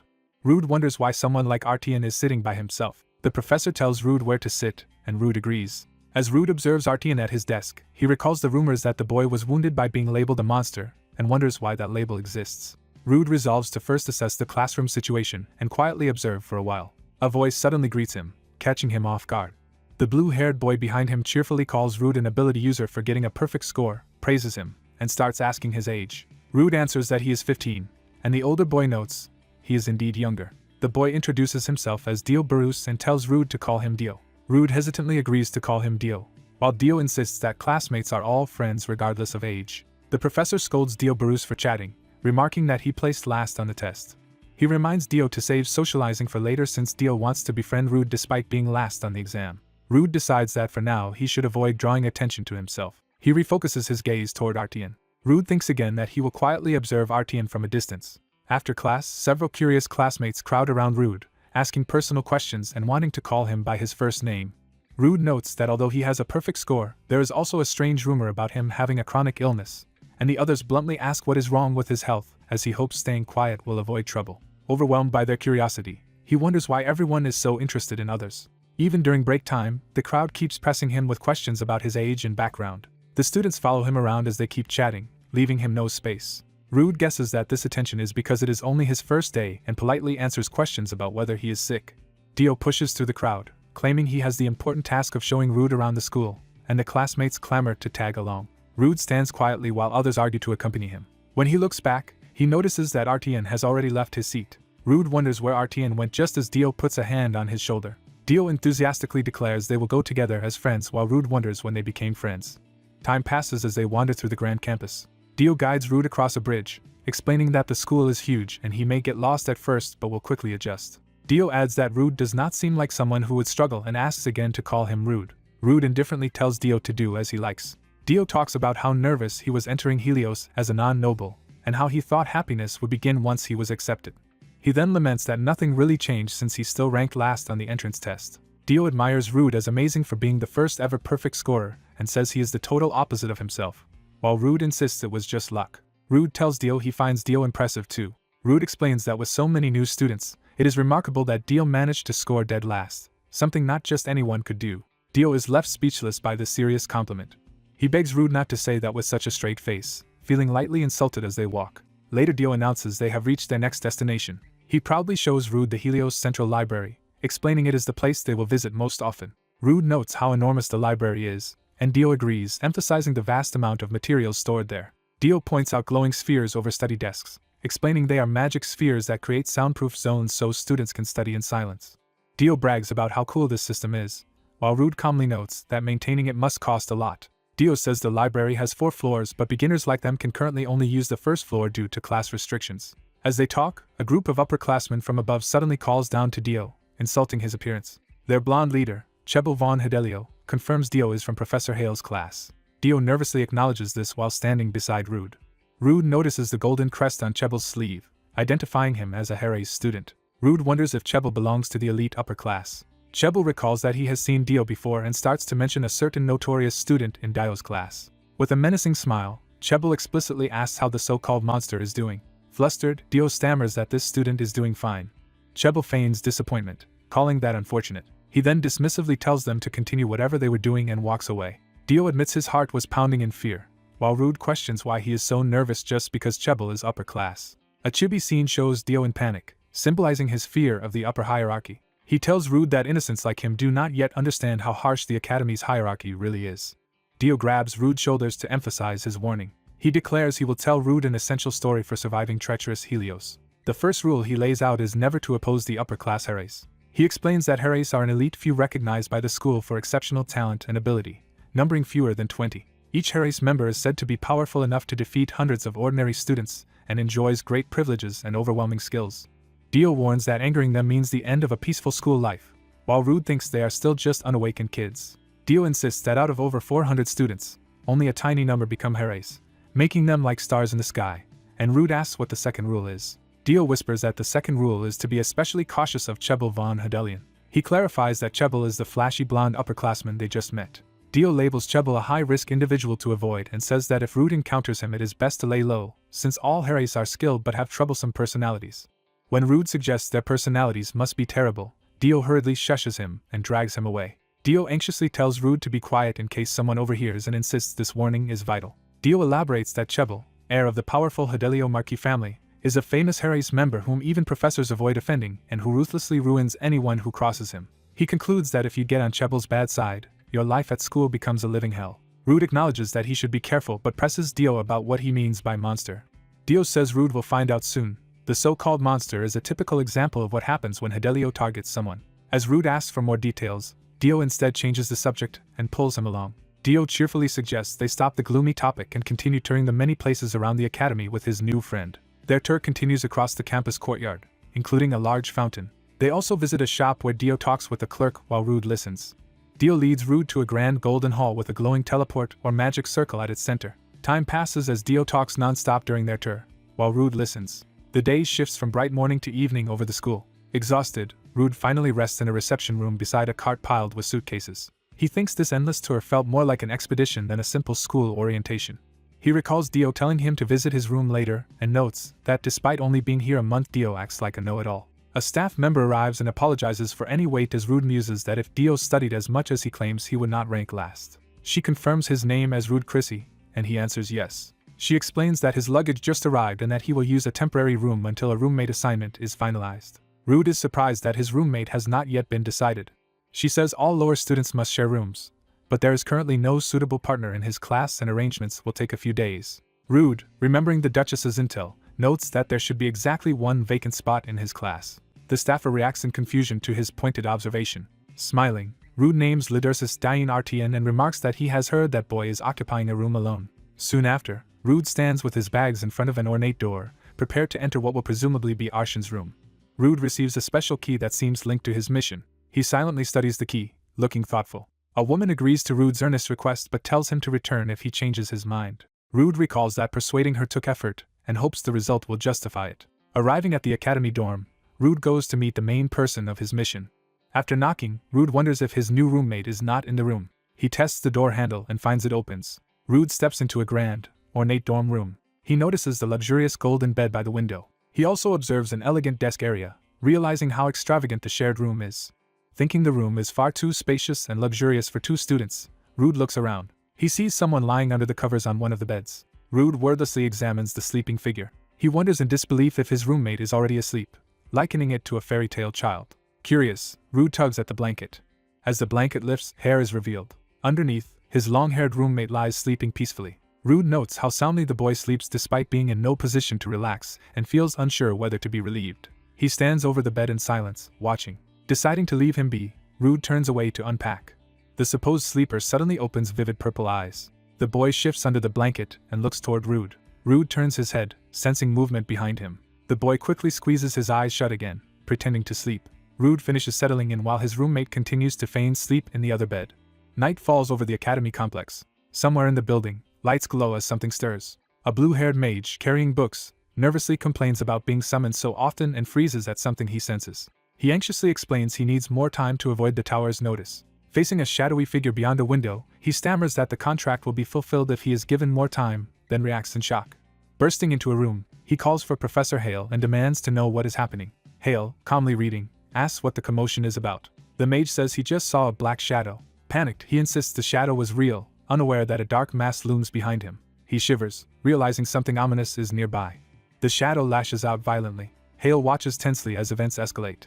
Surrounded by writhing darkness, Hale vows that the contract will indeed be fulfilled. Morning comes, revealing the academy shining in daylight. Rude wakes and stares blankly upward. He looks at the decorated ceiling above his bed. Realizing he overslept, Rude sits up in bed. Seeing the other bed empty, he notes that his roommate has already left. He wonders when the boy slipped out and recalls how the other kept pretending to sleep despite Rude's attempts at conversation. Rude thinks he may have rushed rooming together, decides the boy is more guarded than expected, and notes that everyone here seems to wake early. Elsewhere in the halls, students chat as one calls out to another. Groups of students react with surprise to some news. From his window, Rude watches the murmuring crowd below, puzzled. Students gossip about the new top-scoring kid in Hale's class. They add that this newcomer is sharing a room with that monster, hinting at a notorious student. On a rooftop, Rude learns that people say he requested this living arrangement himself. Walking along the roof, Rude realizes rumors about their shared room are spreading faster and more intensely than he expected and worries that his roommate is already standing out too much. Resolving to handle the situation quickly, Rude spots trouble below and calls out. In a courtyard, older students force a silver-haired boy, Lidursus, along while others look on. One bully grabs Lidursus by the jacket, demanding to know what he is staring at. Observers debate calling a professor but decide not to get involved, saying this is not the first time. Rude, watching from above, steels himself and wonders what could really go wrong. As he moves in, Lidursus is shoved, starting to fall. The bullies tower over the fallen boy, scolding him for ignoring their warnings. The ringleader sneers that the central corridor is no place for a monster, and orders Lidursus to stay hidden like vermin. When Lidursus stays silent, the bully demands an answer. Smirking, the bully prepares to go even further. They cruelly mock Lidursus's noble birth, saying even his powerful family and heir brother treat him as a monster and deny his existence. Lidursus is asked if he has truly been abandoned and is pitted with feigned sympathy. The ringleader says it is fortunate that Lidursus's family wants nothing to do with him. He grinds his heel into Lidursus's injured hand, making him flinch. Another boy nervously notes that Manon is the one actually hurting him, but the ringleader dismisses it as acceptable since Lidursus is just a monster. Gloating, the bully says this is their one chance to trample the Great Duke's bloodline. He raises a book to strike, only for it to be suddenly knocked away by an unseen force. The bullies look up in stunned confusion as the book flies past. The ringleader is knocked flat by the impact, and the boys panic, wondering where the book came from. Rude, perched above, claims the book as his. Smiling, Rude politely asks them to return it. To their shock, he casually jumps down from the high ledge. Lidersus watches, stunned, as Rude lands and someone groans in pain. A close view of Lidersus's glowing purple eye shows his alarm. Standing over the sprawled bullies, Rude says he mistook the ringleader's head for the ground, prompting outraged questions. Facing the remaining bully, Rude calmly says that blaming him is inappropriate. Enraged, the boy swings at Rude for daring to talk back as in Eden. Rude clenches his fist, ready to respond. With surprising strength, Rude seizes the attacker's arm, shocking him. The punch lands harmlessly against Rude's face, barely making him move. The assailant stares in disbelief at how little effect his blow had. Rude begins speaking, his tone turning cold. He points out that the boy actually hit him, leaving the other stunned. A dramatic impact suggests Rude's counterattack. Lidersus sees the ringleader now lying defeated on the ground. The attacker lies unconscious with a bloody nose. The courtyard now shows all three bullies collapsed while Rude and Lidersus remain standing. Rude, flexing his hand, thinks they were weaker than expected even though he struck lightly. As Lidersus quickly leaves the scene, Rude realizes the boy is fleeing. Rude watches Lidersus run off and silently considers what this means. He calls after him by name. Lidersus, shaking, tells Rude not to come near him. Still walking away, Lidersus insists Rude must not approach. He hurries out past surprised classmates. Two girls react, startled by his sudden exit. From a distant ledge, Rude observes people rushing to aid the fallen bullies. He decides inwardly that such bullying cannot be allowed to continue. The view shifts back to the bright academy grounds bustling with students. Crowds fill the courtyards and gardens as the day goes on. Other students whisper among themselves about the latest incident. Rude notices that everyone's attitude toward him today differs sharply from the previous day. Walking with his blue-haired friend, Rude wonders where Lidersus has gone, and whether he should have chased him immediately. Something catches Rude's attention, and he turns his head.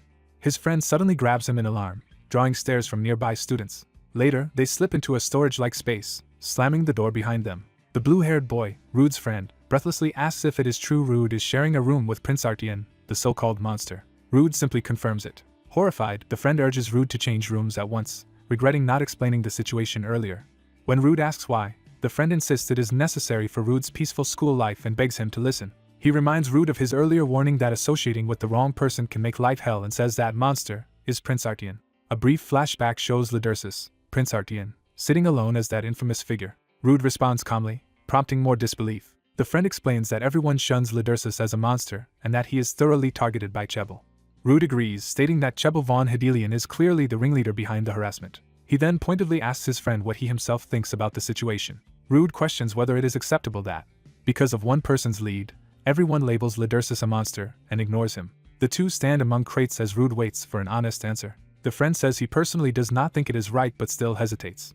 Rude places a hand on his friend's shoulder. Smiling, Rude says he feels the same way. He glances aside, clearly resolved. Rude calls out to Lidersus, who has been hiding nearby and overhearing them. The friend nervously asks what Rude is doing.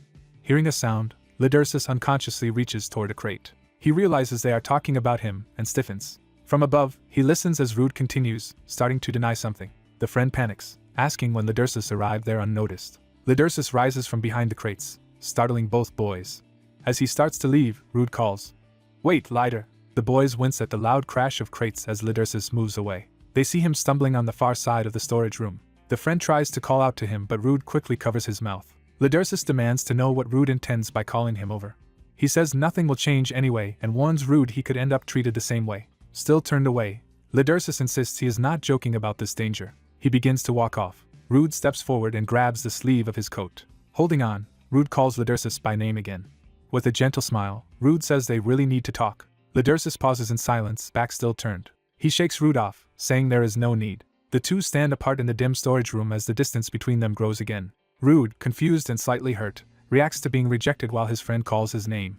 The blue-haired friend urges Rude to change rooms and questions why he wants to talk with that guy, after such a harsh reaction. Rude thinks how strange it is that the kind prince he remembers is now branded a monster, and wonders what changed in just a month. His thoughts shift to images of Lidersus once calmly attending class, contrasting with his current reputation. Gossiping students remark that they would have quit in his place, and say his continued attendance is unsettling. Lidersus, haunted by the repeated word, monster, from all sides, silently endures the stigma. A crying boy is branded a monster by someone's furious scream. A wounded woman lies motionless, suggesting a tragic death. In front of a grand estate, A man cradles the dead woman while another figure watches from afar. A boy coldly addresses someone named Rasis. The boy accuses Rasis of being responsible for the woman's death. Startled, a silver-haired man's purple eye flares as he remembers. That man, now a student in uniform, clutches his head in distress. He leans against the hallway wall, hiding from nearby students as he struggles with his memories. Another student nervously asks why Archduke Artian is called a monster. His friend admits he actually does not know the true reason. Then he hurriedly says he knows a bit and is willing to explain. He recalls that rumors about Artian being a monster began after an incident involving Chebel, though things were not this bad at first. The blonde boy asks about that incident, saying he only knows vague rumors. The story shifts to a past day when many Eden students gathered in the library where the incident with Archduke Artian occurred. Hearing the title Archduke, the blonde boy is surprised. The rumor claims Archduke Artian transformed into a terrifying monster. More ridiculous tales describe him growing extra eyes, fur, or many arms, which his friend dismisses as crazy. The blue-haired boy insists these are only rumors and that he was not present himself. The blonde boy thinks the idea that someone literally became a monster is nonsense. Still, he notes the closed library proves something serious must have happened. The blue-haired boy suggests the blonde should just change rooms before the spreading rumors reach the Harry's dorm. The blonde reflects that people clearly treated him differently today than yesterday. He falls silent, troubled by this change. He then pointedly asks his friend whether he too will avoid him if he stays with Artian. The blue-haired boy is taken aback by the question. The blonde assures him that even after only 2 days he believes Dio is not the sort of person who would abandon a friend. Dio is flustered and embarrassed by this trust. Later, the students in the hall whisper as the pair walk together, watching them closely. The blonde notes everyone is still staring at him, though their reactions differ from before, and he wishes he were not in the spotlight. Dio anxiously asks what Rude is really thinking and whether he intends to oppose the powerful Harry's group. After a long pause that unnerves Dio, Rude denies he plans to go against them. Dio then asks why Rude is so intent on helping Prince Artian. Rude answers that he only has a request for the prince rather than a desire to help. As he thinks, he glances toward Artian seated alone. In class, Artian sits isolated at a desk while other students chat away from him. Arshan's expression is downcast as he studies quietly. Watching him, Rude reflects that if he does nothing, nothing will change. He feels that remaining passive would mean silently accepting an injustice. He remembers Artian as a lonely child cruelly labeled a monster. He also recalls a noblewoman's cutting words that must have deeply wounded that child. Rude calls out to Dio, drawing him along. As they exit the building, Rude notices something outside and pauses. Dio is confused when Rude says that they are already in this together as friends. Rude approaches Arshan's desk, thinking about the boy's high status as Lidursus dying Artian. He considers that although status is not everything at Helios, the authority of the Artian duchy should not be disregarded and that Artian has not exploited his name. Other boys wonder what Rude and Dio are doing as they approach Artian. Artian looks over, puzzled, when Rude and Dio just stand there. Rude remembers Artian being bullied and wonders why no one, including Artian, speaks up against such malice. He slaps his hand on the desk, resolved to break the silence. Arshan's purple eyes narrow as Rude begins to act. Rude sits near Artian in class, deciding he will gradually learn the truth. In lecture, a teacher explains from ancient texts how magicians are called God's messengers. The teacher describes magicians as saviors who purify corrupted lands and slay monsters. He criticizes modern times where some gain marks dishonestly, and weak magicians roam freely. Listening, Artian feels such noble descriptions do not fit how magicians are seen now. Dio hides behind a book, worried about the topic and others' reactions. The teacher concludes that despite corruption, powerful magicians truly are humanity's defenders against monsters. He adds that many ancient books affirm this view. A green-haired student also listens, intrigued. The same girl glances back, sensing tension. Class ends and students begin to move around and talk. Some classmates look nervously at Arshan's area. Rude, Artian, and Dio sit in a line. Others subtly watch them. Rude quietly calls out to Lidursus. Artian responds only with silence. The two sit side by side, an unspoken distance between them. Dio repeatedly calls Arshan's name from across the room. He suddenly shouts to Rude, trying to get Arshan's attention. Rude loudly claims he is starving and invites Artian to eat to break the awkwardness. Artian remains seated and alone after they leave, saying nothing. Over tea and waffles, Dio begs Rude to reconsider getting involved. Dio insists that the two of them cannot change anything by themselves. He argues that since Artian himself does nothing, they should not risk themselves for someone who seems indifferent. Rude calmly says he disagrees with Dio's assessment. He recalls that during their first classes together he found them boring. Yet he distinctly remembers noticing something odd about Artian then. In that memory, Artian sat reading while Dio studied behind him. Rude saw that the book in Arshan's hands was actually upside down. Realizing this, he became curious about Arshan's act. He concludes that Artian clearly cares and is not as indifferent as he appears. Rude reflects that despite their coldness, others once treated him and Dio like they mattered. His conscience tells him the situation is wrong. Dio laments how quickly his friends turned away from him overnight. Rude says he can still see the true feelings behind people's behavior. Dio presses again for them to quit, but Rude instead confirms that 2 people are not enough by themselves. Rude then declares they will simply find more allies to join them. When Dio asks what he means, Rude hints that circumstances already make retreat impossible. A group of upperclassmen suddenly surround their table, making the threat clear. Their leader asks if Rude Chrissy is the blonde boy. Rude calmly confirms his name and asks what they want. One of the lackeys calls Rude arrogant and becomes agitated. The leader is offended Rude dared look at his face and repeats Rude's name ominously. He orders Rude to follow him somewhere private. They take Rude and Dio out to a garden courtyard where the leader sits like a judge. There, he orders the others to leave, wanting to speak to Rude and Dio alone. His subordinates reluctantly agree and back off.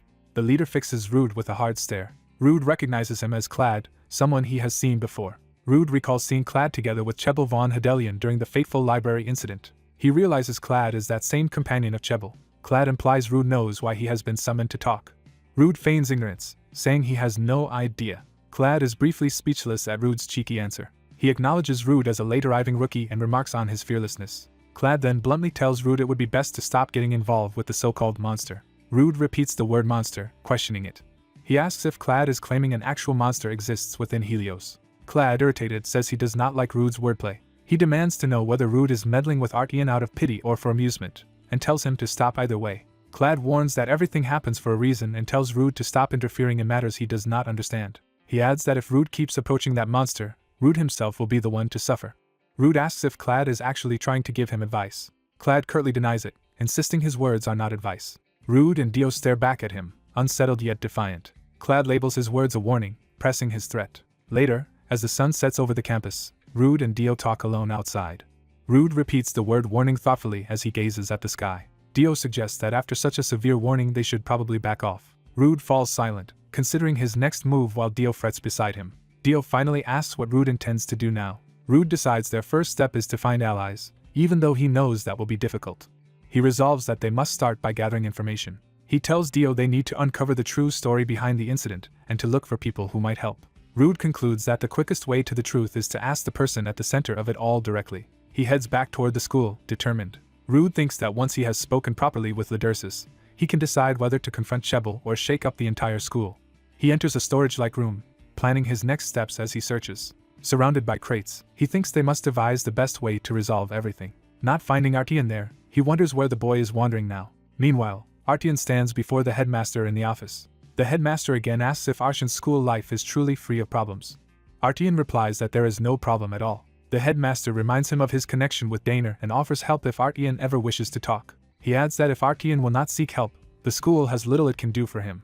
Arshan's hidden purple eyes glow coldly as he listens in silence. Elsewhere in the corridor, other students chat while Artian walks away with someone at his side. Rude calls out to a passing student. He anxiously asks if that student has seen Lidursus. The boy panics and runs off, claiming not to know. Rude watches him flee, realizing just how afraid everyone is. As he walks through the hall, he hears classmates whisper that he is searching for the monster and telling each other not to meet his eyes.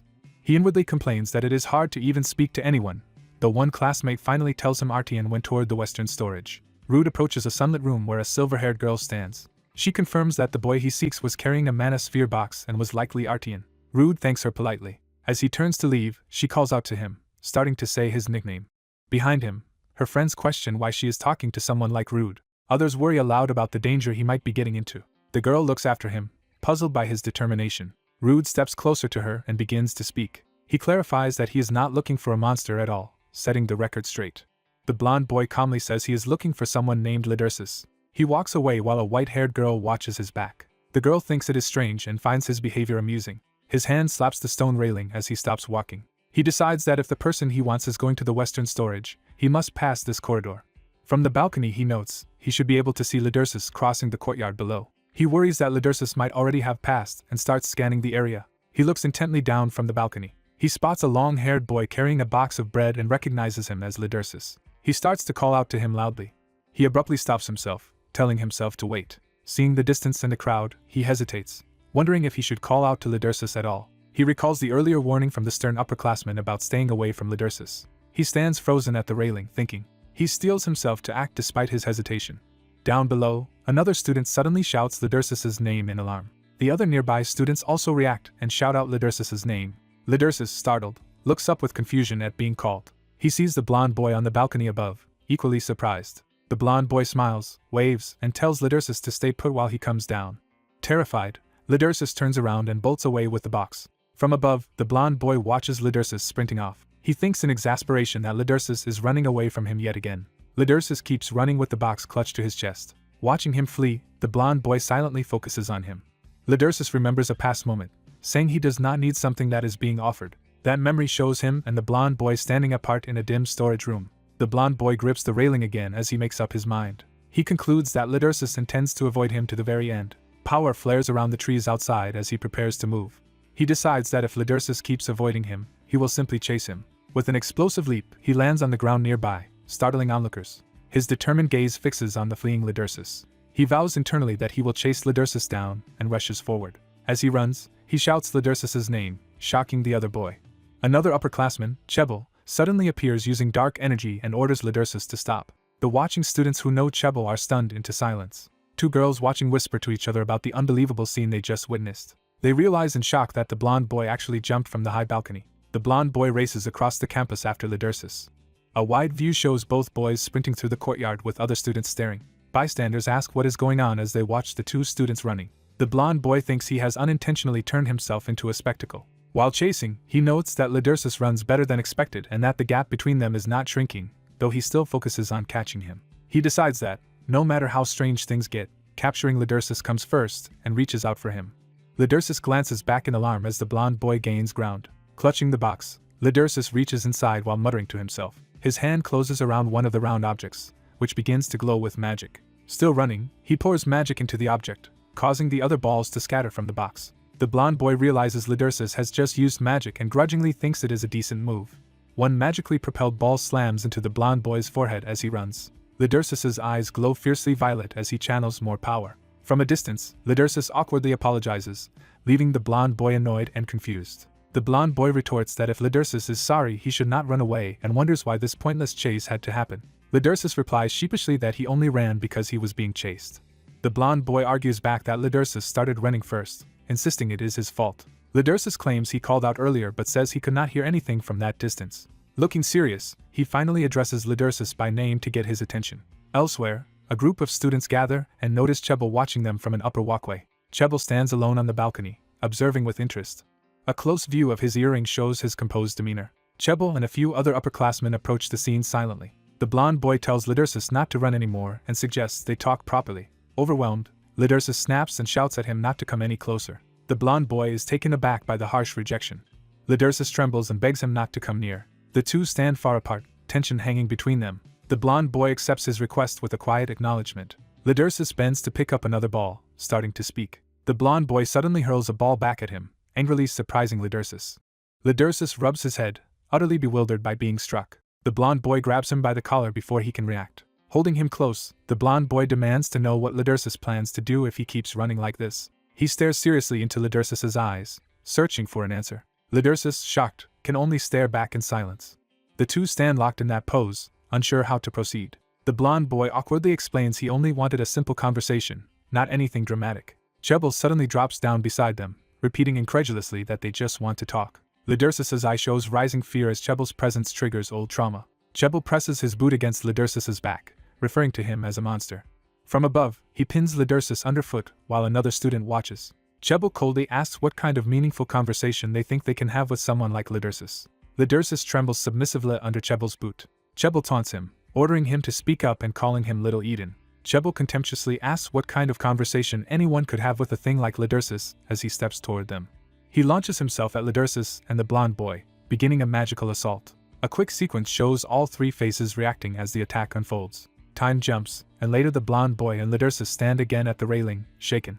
Chebel laughs about his own kicking habit while holding the now toppled box. The balls spill out of the box and roll across the ground.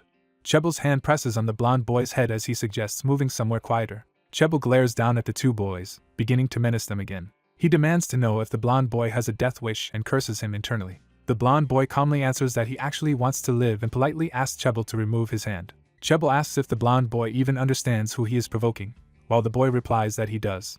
The blonde boy identifies him aloud as Chebel Vaughn in front of Lidursus. Lidursus nervously tries to recall the rest of Chebel's full title. Chebel mockingly pretends to forget his own full name and title, startling Lidursus. The blonde boy grabs Chebel's wrist and cuts him off with a firm anyway. He points out that Chebel is known as the highly praised upper-class Heres of Helios. Chebel forces a strained laugh, visibly annoyed by the pointed description. He wonders to himself what this insolent boy is and how he dares to speak that way. Down below, another group of students call for Anna's attention as they sense trouble. A glowing purple crystal pendant swings through the air. Chebel catches the pendant and prepares to use it. He sneers that he is not kind enough to ignore a cocky brat who does not know his place. Holding the pendant, he tells them to learn this lesson. Anyone who crosses Heres and Helios will regret it. The blonde boy and Lydirsus stand side by side, bracing themselves. Chebel complains dramatically about the mess they have caused. The blonde boy recognizes the pendant as a high-grade magic stone and deduces they intend to use magic. Chebel says it is too late to back out and tells them to watch carefully as he uses his magic. He boasts that he, Chebel, future Grand Mage, will show them the overwhelming gap in power. Lydirsus quietly tells the blonde boy to fetch a professor. Instead they bicker over who should go, irritating Chebel, who yells at them for arguing. Chebel begins chanting, accusing them of not understanding the gravity of the situation. The magical incantation begins to form around them, startling both boys. The blonde boy worries about the coming spell and considers fleeing to prevent further escalation. Lydirsus puts a hand on his shoulder, about to stop him. Lydirsus insists that he had warned the blonde boy not to come any closer. The blonde boy decides to step away, telling Lydirsus to get out of danger. Lydirsus, however, says he will somehow handle this himself. The blonde boy watches, thinking incredulously about what Lydirsus believes he can do alone. He sees Lydirsus trembling with tension as he moves closer to face Chebel. Chebel laughs at the sentimental scene and mocks their resolve. Chebel remarks that a lot of time has passed yet Lydirsus still dares spout such nonsense, suggesting he is crazed because someone cares about him. Lydirsus protests that the blonde boy has nothing to do with his situation. Chebel dismisses him with a cold command to shut up and unleashes his spell. Magic slams into Lydirsus's head, forcing his eye open as the spell takes hold. The impact sends Lydirsus crashing into the ground with Chebel looming over him. The blonde boy gasps and calls out Lydirsus's name in alarm. Chebel smiles darkly, announcing he intends to trap Lydirsus in an endless nightmare. Within the illusion, he promises a personal help for Lydirsus as magic engulfs the boy's eye. Lydirsus finds himself in a grainy memory, watching a young girl bathed in light. In the illusion, the girl happily calls to Lydirsus, showing him a conjured flower. She admires how beautiful the flower is, smiling serenely. The scene twists and the girl appears bloodstained, smiling eerily and asking if it is pretty. Lydirsus now sees her standing in a desolate, ruined landscape, calling his name. Behind her loom monstrous eyes and fanged shadows as she eerily asks what is wrong. In reality, Lydirsus writhes on the ground, begging weakly for it to stop. Chebel watches him without sympathy, his face unreadable. Suddenly the blonde boy charges in and tackles Chebel to break the spell. He lands on top of the fallen Lydirsus, checking on him, while Chebel lies stunned nearby. Chebel clutches his head and yells at the blonde boy for repeatedly crashing into him. The blonde boy ignores the complaint and coolly asks what Chebel has done to Lydirsus. Chebel replies that he only reminded that monster of the sins he had forgotten, making the blonde boy silently question what sin he means. Chebel coldly states that a rampaging beast that does not know its place must be punished. He adds that the blonde boy also does not know his place, and therefore deserves punishment as well. Chebel tauntingly asks if the blonde boy has any nightmare or terrifying memory he never wants to relive. He offers to vividly show any such memory to the blonde boy with his magic. The blonde boy concludes that Chebel's ability is illusion magic and realizes the same magic was behind Lydirsus's monstrous form in the library, revealing the culprit. The blonde boy reflects on being mocked into silence, and decides he must confront the bully Chebel. Outside the school building, a teacher shouts at someone for their behavior. The teacher furiously calls out Chebel von Hedelion and orders him to stop at once. Professor Ken arrives, clicks his tongue, and tells Eden he is fortunate. After Ken intervenes, students lie unconscious on the ground while a teacher worries if they are okay. Seeing Eden's students collapsed, someone accuses Hedelion, while Eden inwardly notes it is not yet time to act. Eden, regaining consciousness, wonders what is going on. Another boy observes the situation and wonders what history exists between Eden and Hedelion. Time shifts to a bright new day. Classmates peek into a room, asking if someone inside can hear them, and receive a faint reply. The students find Eden sitting silently in the faculty room. Eden is summoned by name, Rude Chrissy. A staff member questions Rude about rumors that he energetically jumped from a high ledge at school, which Rude denies. The man brings up another rumor about Rude rampaging around the grounds with Artian, which Rude also denies. Rude calmly insists those incidents never happened. The man laughs it off, believing Rude, while eavesdropping students mentally protest that the rumors were true. The man reminds Rude he enrolled late because of a chronic illness and claims Rude's body should not withstand such stunts. Rude listens blankly. The man confirms Rude's frailty, while Rude inwardly notes he has already forgotten about that excuse and awkwardly agrees. The man warns Rude to take care of his health and adds that if Rude gets into serious trouble with Heres, it will cause problems. He stresses that conflict with Heres could greatly affect Rude's school life, leaving Rude silent. Rude narrates that, in the end, he still has not been able to properly talk with Lydersis. Passing Lydersis in the hall again, Rude laments missing another chance to speak with him. Dio spots Rude, runs over excitedly calling his name, and grabs him. Dio demands to know what happened to Rude and if he really fought with Chebel. Rude admits he did meet Chebel, and Dio panics that the school rumors might be true. Rude nervously asks what rumors are being spread. Dio explains the rumor that Rude happily played tag with Prince Artian and was thoroughly beaten when Chebel caught them, which Rude mentally rejects as nonsense. Dio, still awed by the story, checks anxiously whether Rude is injured, but Rude says he is fine. Rude begins to explain that Lydersis is in a certain state. The two boys stand facing each other as Rude hesitates about how to describe Lydersis.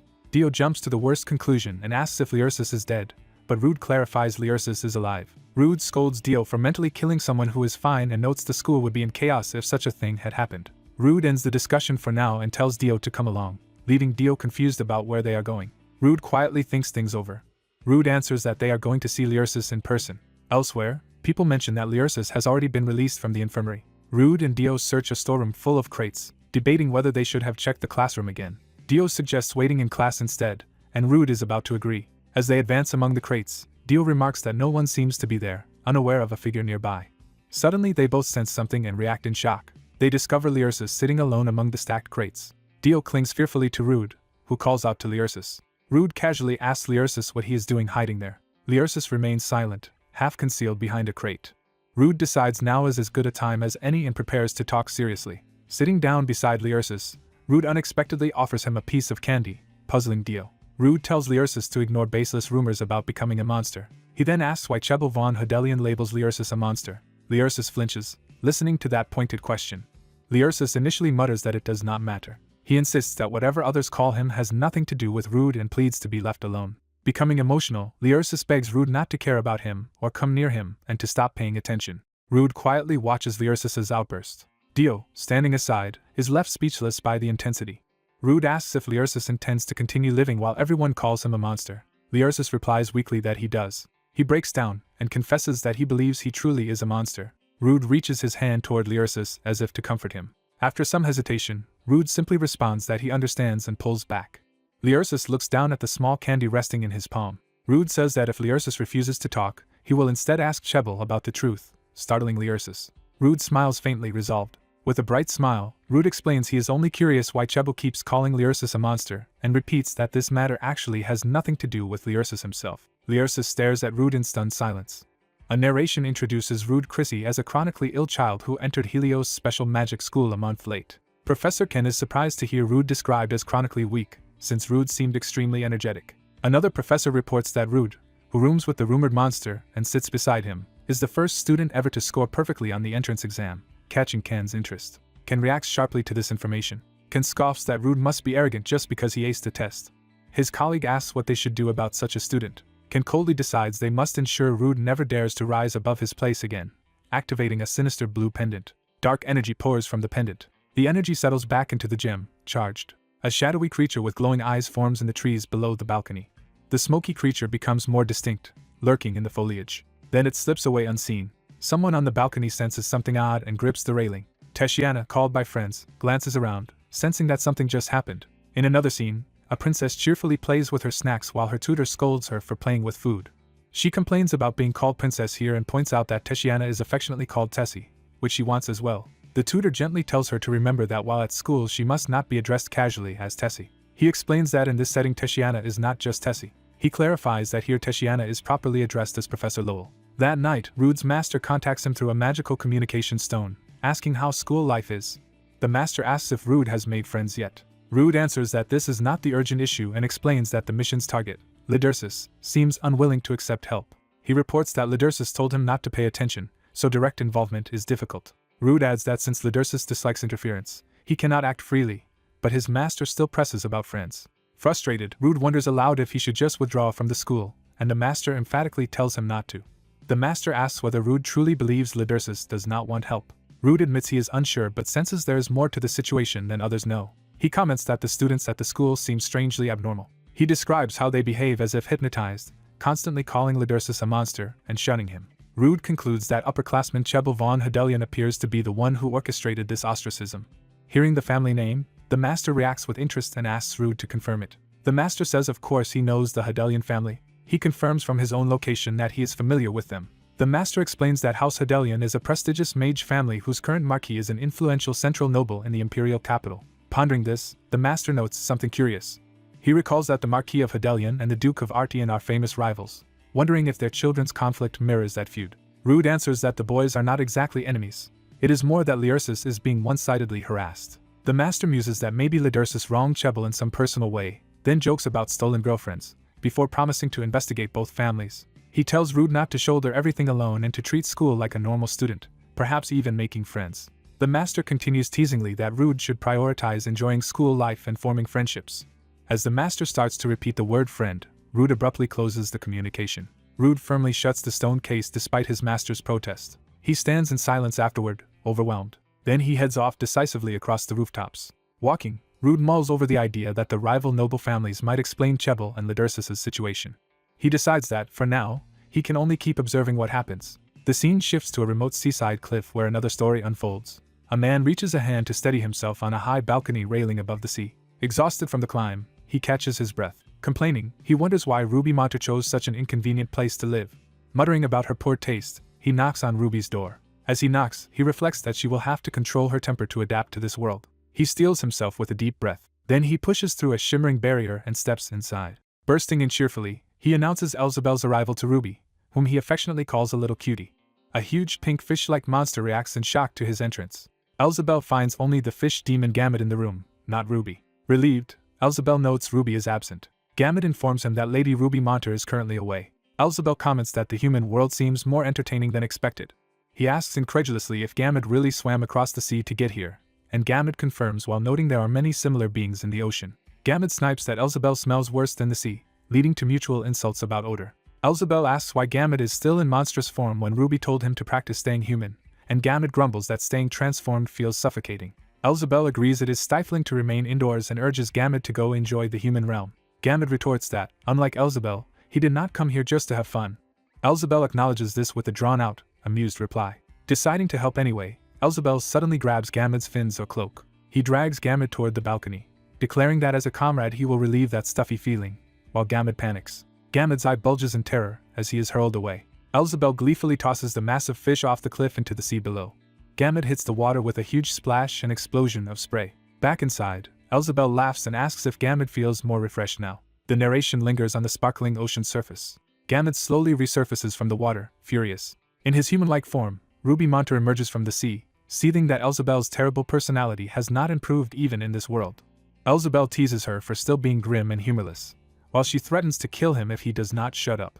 Later, Elzebel jokes to Gamut that creatures like him are called fish here and suggests he adopt that as a name, earning a dark command to die. A short-haired demon with horns watches the commotion from the rooftop in silence. This demon admonishes the two for misbehaving when they had been instructed to act properly in the human realm. The demon opens an envelope he has received. After glancing through its contents, he concedes the situation for now. The document reports that infiltration of Helios' special magic school has been successfully achieved and that everything is proceeding smoothly. The view returns to the shining towers of the academy. Inside the school, a flustered teacher rushes in calling for Professor Lowell. Professor Lowell turns with annoying, serious expression, ready to hear the new report.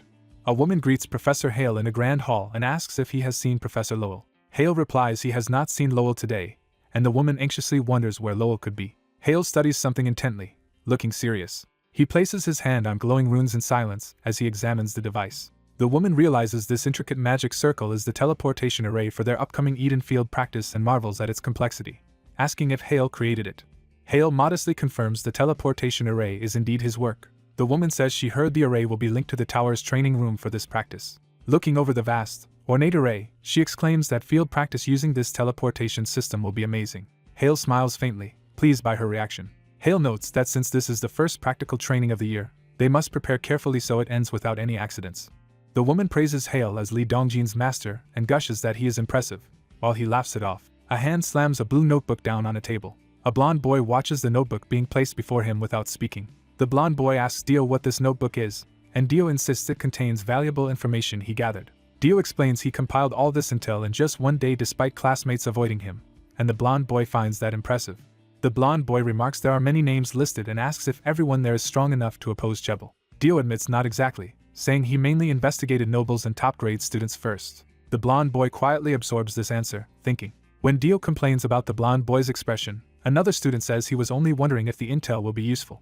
A green-haired student suddenly looks up sharply, sensing something. The long-haired student beside her asks what is wrong, and she nervously says it is nothing. Dio insists his intel is useful and points out two especially promising people, Yushirib Bern Maria Kenziel and Lapis Yuan Nudli, saying they will definitely help. The blonde boy listens, focusing intently on these two names. Dio begins explaining the first candidate, Yushirib Bern Maria Kenziel, an imperial princess who attends Helios and is clearly high status. He says she is treated as a princess at school, always guarded by an imperial escort, and argues that if such a powerful royal supports Prince Artian, Chebel's position will be threatened. Dio suddenly realizes he has spoken too bluntly, and looks startled. Other classmates, listening nearby, think to themselves that they can hear everything Dio and the blonde boy are saying. Two students whisper that Dio's group must be scheming again, and complain that ever since Rude Chrissy arrived, their class has never been peaceful. One of them grumbles about sharing a class with that monster, and worries that Dio's group will drag them into trouble as well. She adds bitterly that if Rude were not treated as a monster, those same students would be fawning over him to get close. She points to Dio and the blonde boy as examples of how people talk, asking Rin to agree. Rin uneasily responds that he does. The blonde boy looks up as Dio continues presenting the notebook. The green-haired girl flinches as the long-haired student hovers near her, still uneasy about the gossip. The blonde boy asks Dio who the second recommended person is. Dio replies that the second candidate is Lapis Yuan Nudli. Dio describes Lapis as the only son of Duke Nudli, influential within the school and sole heir to his house, a status even higher than Prince Arshan's. Dio adds that Lapis and Chebel entered Helios together, and initially had a very bad relationship, often clashing before eventually ignoring each other. The blonde boy is surprised but notes that Lapis's hatred for Chebel would make him easier to recruit. Dio agrees but hints there is one problem with using Lapis. Dio explains that since enrolling, Prince Nudli has never advanced beyond the Eden level. The blonde boy demands to know why, and Dio suggests it is because Lapis lacks sufficient skill. Dio elaborates that while Lapis excels at magical theory and academics, his practical magic abilities are notoriously poor. Dio argues that despite weak magic, Lapis is still a Duke's heir, popular, and anti-Chebel, so he should still be very helpful. The blonde boy praises Dio's research. Sighing, Dio says he originally wanted someone from Chebel's Harry's class, but that division is isolated and hard to observe, with little information on what they do. Dio concludes that for now these two candidates are their best options and slides the notebook back. Elsewhere, several upper-class students enter a classroom, drawing attention. One of them knocks on the chalkboard to get everyone's attention. They ask the class to listen carefully. Students notice that Clad, an upper-class group, has appeared and wonder what is happening. A Clad representative announces he brings a message from Professor Ubinos, instructing the class to move to the East Grand Lecture Hall instead of their usual lesson to prepare for field training. The blonde boy listens and prepares to pass along the instruction. The Clad member politely orders all the students to relocate. The blonde boy worries aloud that he is not confident about field training. The classroom empties, leaving the desks and chairs vacant. The blonde boy realizes Lidursus is missing and tries to recall where that classmate said he was going. A blur of motion races through a brick corridor, as if magic has just been cast. Lidursus is shown collapsed in an alley, drenched and sitting against a wall near a tipped container, with someone's foot looming over him. A group of Clad students sneer at Lidursus, mocking that he looks like a soaked rat and calling him a monster prince. They coldly remind him that despite a few idiots taking his side, his status at school has not changed, and he should not get the wrong idea. Another upperclassman arrives and orders them to stop, addressing the leader as Manon. Manon tells his followers that bullying the monster is not today's goal and warns them to remember that. A subordinate respectfully calls him Lord Manon. That subordinate whispers secret information into Manon's ear. Manon listens, his expression hardening into a sly smile. He orders them to bring the monster, declaring that the stage is ready for their plan. Elsewhere, someone calls out to Rude as he walks. Dio, exhausted, tells Rude they should give up their search for Prince Artian because they have already done all they can. A flashback shows Rude searching the dorms in vain for Artian. Dio remembers combing through the storage room as well. They even searched the gardens and other areas around the academy without finding him. Dio laments that Artian was nowhere, and because of their search they ended up late for class. Rude wonders anxiously where Artian could have gone. Concluding Artian must still be alive somewhere, Rude suggests they hurry to the main lecture hall before being marked even later. Dio panics about losing points for tardiness and begs Rude to hurry, who reluctantly agrees. Dio speculates Artian might have simply fainted in some corner, while Rude still looks uneasy. Rude senses that something about the situation feels wrong. The scene shifts to the Grand Lecture Hall where many students are already gathered. Students murmur that something is off, wondering where their professor is. Others question why there is no class beginning despite being assembled here. Looking up at Clad members on stage, a student wonders why all the Clads are present. Manon confirms that all students from Professor Hale's class have arrived. Satisfied that every main participant is present, Manon says they can begin. In Hale's now empty classroom, someone entering is startled to find it deserted. Professor Hale himself appears, confused by the empty room. He wonders aloud where all of his students have gone.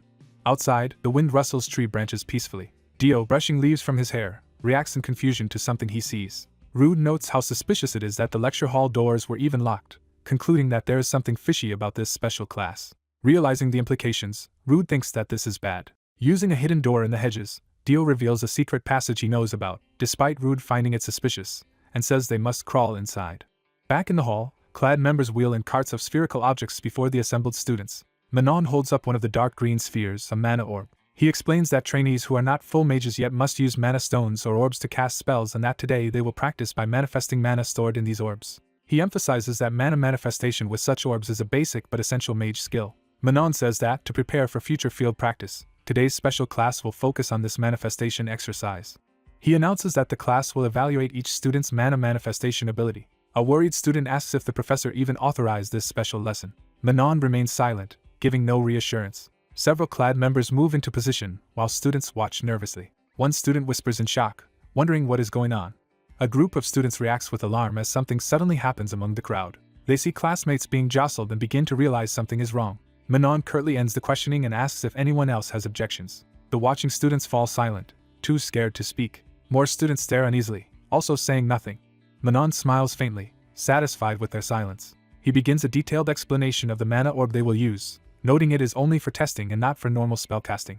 Demonstrating, he shows that when mana is activated inside the orb, it glows brightly, and the color and brightness correspond to the user's ability. He adds that stronger control over the orb will increase its brightness and intensity. He clarifies that better mastery of the orb means a brighter glow and stronger stored power. Manon then insults Rude's Eden class level by saying someone like him would barely change the orb's color. He states that therefore they will judge each student by how much power they can transmit into the orb. The announced assessment method is a target-hitting game using the orbs, with a chained student as the living target. The bound student, Lydersis, reacts with shock but stays silent. Manon claims the target board is specially treated so only mana-infused hits leave marks, which he calls a fair way to judge their magic as they throw powered orbs at the target. He concludes that this is the entirety of today's lesson and asks if it seems simple. Students, including the silver-haired princess, panic at the idea that they are expected to throw mana orbs at a classmate. Ren and others stare in horror, asking what this is. Manon remarks that just doing the exercise would be boring and suggests adding a twist. He declares that anyone who manages to hit the target's head will receive extra points. Manon snaps his fingers to initiate the exercise. Carts tip, and mana orbs begin rolling across the floor toward the students. The orbs scatter around their feet, forcing everyone to pick one up. Manon calmly asks who wants to go first. Hearing no volunteers, he looks displeased. Another clad asks him what to do about the process now that their original bound target has vanished, realizing something is wrong. Manon is shocked to learn the chained student has disappeared and exclaims in disbelief. He mutters that this situation is unbelievable. Outside the hall, Dio peers in through a side door, stunned by what he sees. Rude and Dio, having arrived through the passage, glimpse the chaotic scene, and Rude urges Dio to explain what is happening.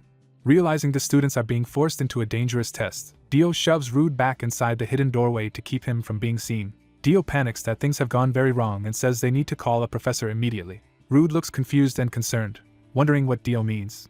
Inside, Manon grits his teeth in frustration, trying to maintain control of their unauthorized scheme.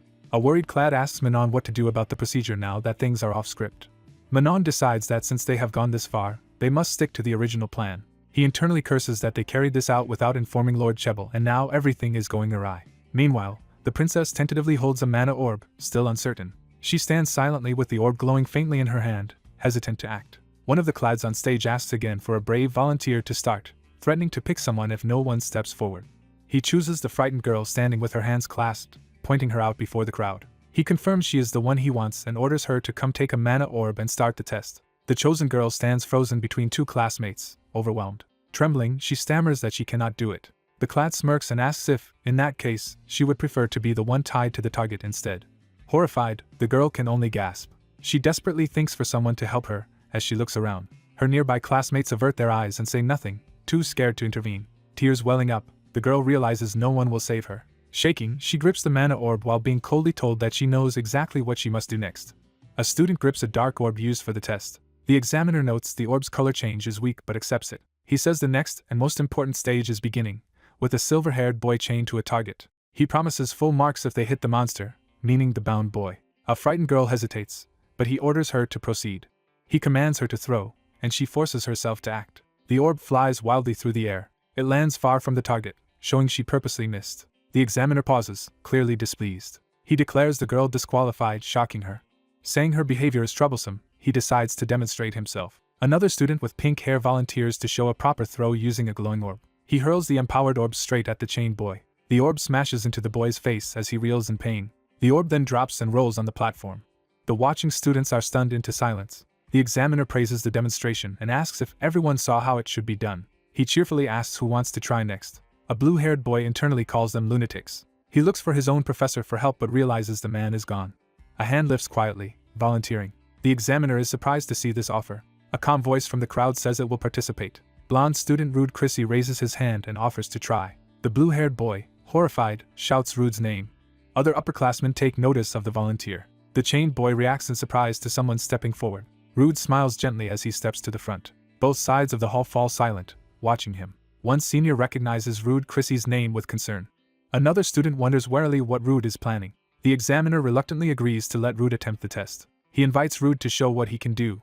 The examiner reminds him that hitting the so-called monster carries a special condition. Before he can finish explaining, something interrupts, startling him. A massive hole suddenly appears in the center of the target board. The seniors gape in shock at the destructive power displayed. A silver-haired girl also reacts in alarm. The blue-haired boy stares wide-eyed at the unexpected result. The chained boy sees the gaping hole behind him where the orb struck. He stands before the ruined target, speechless. Rude awkwardly says his throw missed the intended mark. He notes the shot did not actually hit the boy, despite the devastation. A senior cannot believe what he just witnessed. The chained boy realizes his bindings have loosened. He confirms the chains loosened from the force of the impact. Rude calmly picks up another test orb from the floor. He comments what a shame it missed and asks to throw once more. He vows that this time he will definitely hit the target and channels more power. The orb begins to crack in his glowing hand. The sphere shatters completely, astonishing nearby classmates. Rude laughs it off as a defective orb, while the chained boy thinks such a hit would certainly kill him. As Rude prepares to really throw, the examiner nervously tries to stop him. The chained boy calls out Rude's name in alarm. Rude warns that he is truly going to throw now and tells the boy to move if he does not want to be struck. The boy realizes Rude seriously might kill with such a blow. Rude then shouts for everyone to dodge and suddenly sprints. A huge magical blast races toward the helpless chained boy. Onlookers watch in frozen horror at the incoming attack. More students stare, terrified by the escalating violence. The chained boy clenches his teeth as the attack bears down. Instead of the boy, the examiner is smashed in the head by Rude's orb. The chained boy turns, shocked by what Rude has done. The examiner collapses, dazed, from the devastating hit. From the examiner's perspective, he falls while Rude stands calmly before the crowd. One of the seniors asks why the examiner put himself in the line of fire. Rude answers that the man was simply standing in his way. The blue-haired boy whispers Rude's name in amazement. He thinks to himself that Rude truly is extraordinary. Other students watch in stunned silence. The silver-haired girl repeats Rude's name, deeply impressed. Rude now walks toward the platform where the target used to be. The senior who prides himself on strength wonders what he is witnessing. He mentally reviews how Rude pierced the board where others could barely scratch it. He also recalls that Rude's magic sphere had been nearly pure white, a level Edens should not reach. He questions whether Rude used some trick, or if his power is genuinely that high. Concluding Rude is problematic, he worries about what Rude really is. Rude notes the board is ruined and the original human target has moved. He suggests they set up a new target for the exercise. Some students echo in confusion about choosing a new target. Rude calmly begins proposing an example. He implies the person who did the cruel demonstration earlier could serve as the next target. He then points to the group of upper-class bullies who like to move in packs as other candidates. Finally, he hints at an even bolder idea while reaching for another orb. He proposes making the instructor who organized this special lesson the next target. Rude remarks that such a plan sounds fun and asks for agreement, while rolling the orb. One senior stammers in protest at Rude's suggestion. The leader snaps, saying he will choose the next target himself. The chained boy anxiously anticipates who will be picked. The leader angrily names Rude Chrissy as the next target. He orders all the students to grab Rude. The blue-haired boy decides he must help Rude. As he rushes out, someone grabs him from behind. Professor Lowell appears, stopping him and startling him. The boy recognizes the man as his professor and calls out to him. While the boy tries to explain the situation, Lowell curtly tells him to be quiet. Confused, the boy asks what the professor is doing. Lowell answers that he is simply watching the events unfold. The boy freaks out that the professor is only watching and begs him to intervene. Lowell silences him again by covering his mouth. The professor holds the boy still, continuing to wordlessly observe. Lowell focuses intently on the scene before him. His eyes widen as he notices something significant. On the floor, one of the bullies is suddenly knocked out by a blow. That bully lies sprawled out, revealing Rude has begun retaliating. Rude stands amid the chaos, having taken action. Another bully yells for everyone to capture Rude and not let him get any more orbs. Several students lunge and manage to grab hold of Rude. One smirks, thinking they have caught him. Rude abruptly headbutts or strikes that captor, breaking free. Still grabbed by others, he continues resisting. One of the bullies cries out for them to wait. Rude kicks another attacker away with explosive force. A remaining bully stares in alarm at Rude's overwhelming strength. Rude turns his cold gaze toward that bully and mutters that he is there. The bully panics, realizing Rude is targeting him next. The leader, in a foul mood, starts toward Rude with his henchmen. Rude, surrounded by fallen bodies, asks them not to mess with him any further. The onlookers, including the silver-haired girl, watch the dismantled bullies in stunned silence. Other classmates are equally speechless at Rude's rampage. The leader grits his teeth in rage at how things have turned. He asks if any usable magic orbs remain. An aide mentions the test orbs on the floor, but the leader demands real combat-grade ones. The aide admits they only brought test orbs. Frustrated, the leader clutches one of the remaining orbs, cursing their limited options. He nonetheless confirms that Rude will be the next target, acknowledging Rude is no ordinary student. He announces to everyone that anyone who hits Rude Chrissy will be rewarded. He emphasizes that Rude is alone, trying to rally them. He personally winds up to throw a powered orb, promising big rewards. He vows to smash Rude's arrogant face in front of everyone. Someone's foot kicks or shifts an orb on the ground. Rude's eye narrows as he tracks what is happening. The hurled orb instead slams into the chest of the formerly chained boy, Leardasis. Rude quickly supports Leardasis as he staggers from the hit. Rude angrily asks why Leardasis took that blow meant for him. The leader, furious and shaken, calls Rude a monster. He screams at the remaining students to stop standing around and to start throwing orbs. Professor Lowell keeps discreetly watching the situation unfold. The leader then declares the new joint targets to be both Rude and Leardasis, while Rude checks if Leardasis is injured. One blue-haired student calmly takes an orb, ready to join the attack. More students pick up orbs, preparing to throw. Rude turns to Leardasis and asks him a pointed question. He bluntly asks whether Leardasis actually enjoys being hurt and bullied like this. Leardasis flusters and denies it, and Rude says he is relieved. Rude then asks why. If that is true, Leardasis blocked the orb aimed at him. He reasons that since he protected Leardasis earlier, Leardasis should not need to protect him in return. Leardasis insists that all this trouble is happening because of him. He says he does not want anyone else getting hurt for his sake. As another attacker charges, Rude readies an orb to counter. Leardasis turns, confused, and asks Rude what he is talking about. Rude insists his actions are not for someone else, as his classmates react to his skill. Holding a glowing orb, Rude admits to himself that he simply dislikes people like his opponents. The opposing team urges each other to throw more aggressively at Rude. Rude's counterattack knocks out one of the boys who was about to throw at him. Watching the fallen opponent, Rude calmly criticizes the sloppy move. He mentally notes that one enemy has been eliminated. Rude continues pelting the field, taking down another boy with a painful hit. Counting silently, Rude throws again and marks his second target. Another student curses Rude as Rude's orb slams into yet another opponent. That boy realizes in shock that Rude's attack is now aimed at him. Rude coolly tallies more hits, thinking he has brought down 3, then 4. He surveys the scattered enemies and wonders how many of the opposing class, Leardasis, remain. Rude pauses, then notices something unexpected happening elsewhere on the field. He sees that one of the tied-up students has started staggering forward, and he wonders in disbelief what that idiot is doing. The crowd panics, yelling that the restrained boy is coming toward them. The bound student walks through the arena with his hands still tied behind his back. The first-year students watch him with tense, speechless expressions. The silver-haired boy, bleeding, tries to say something as he moves away.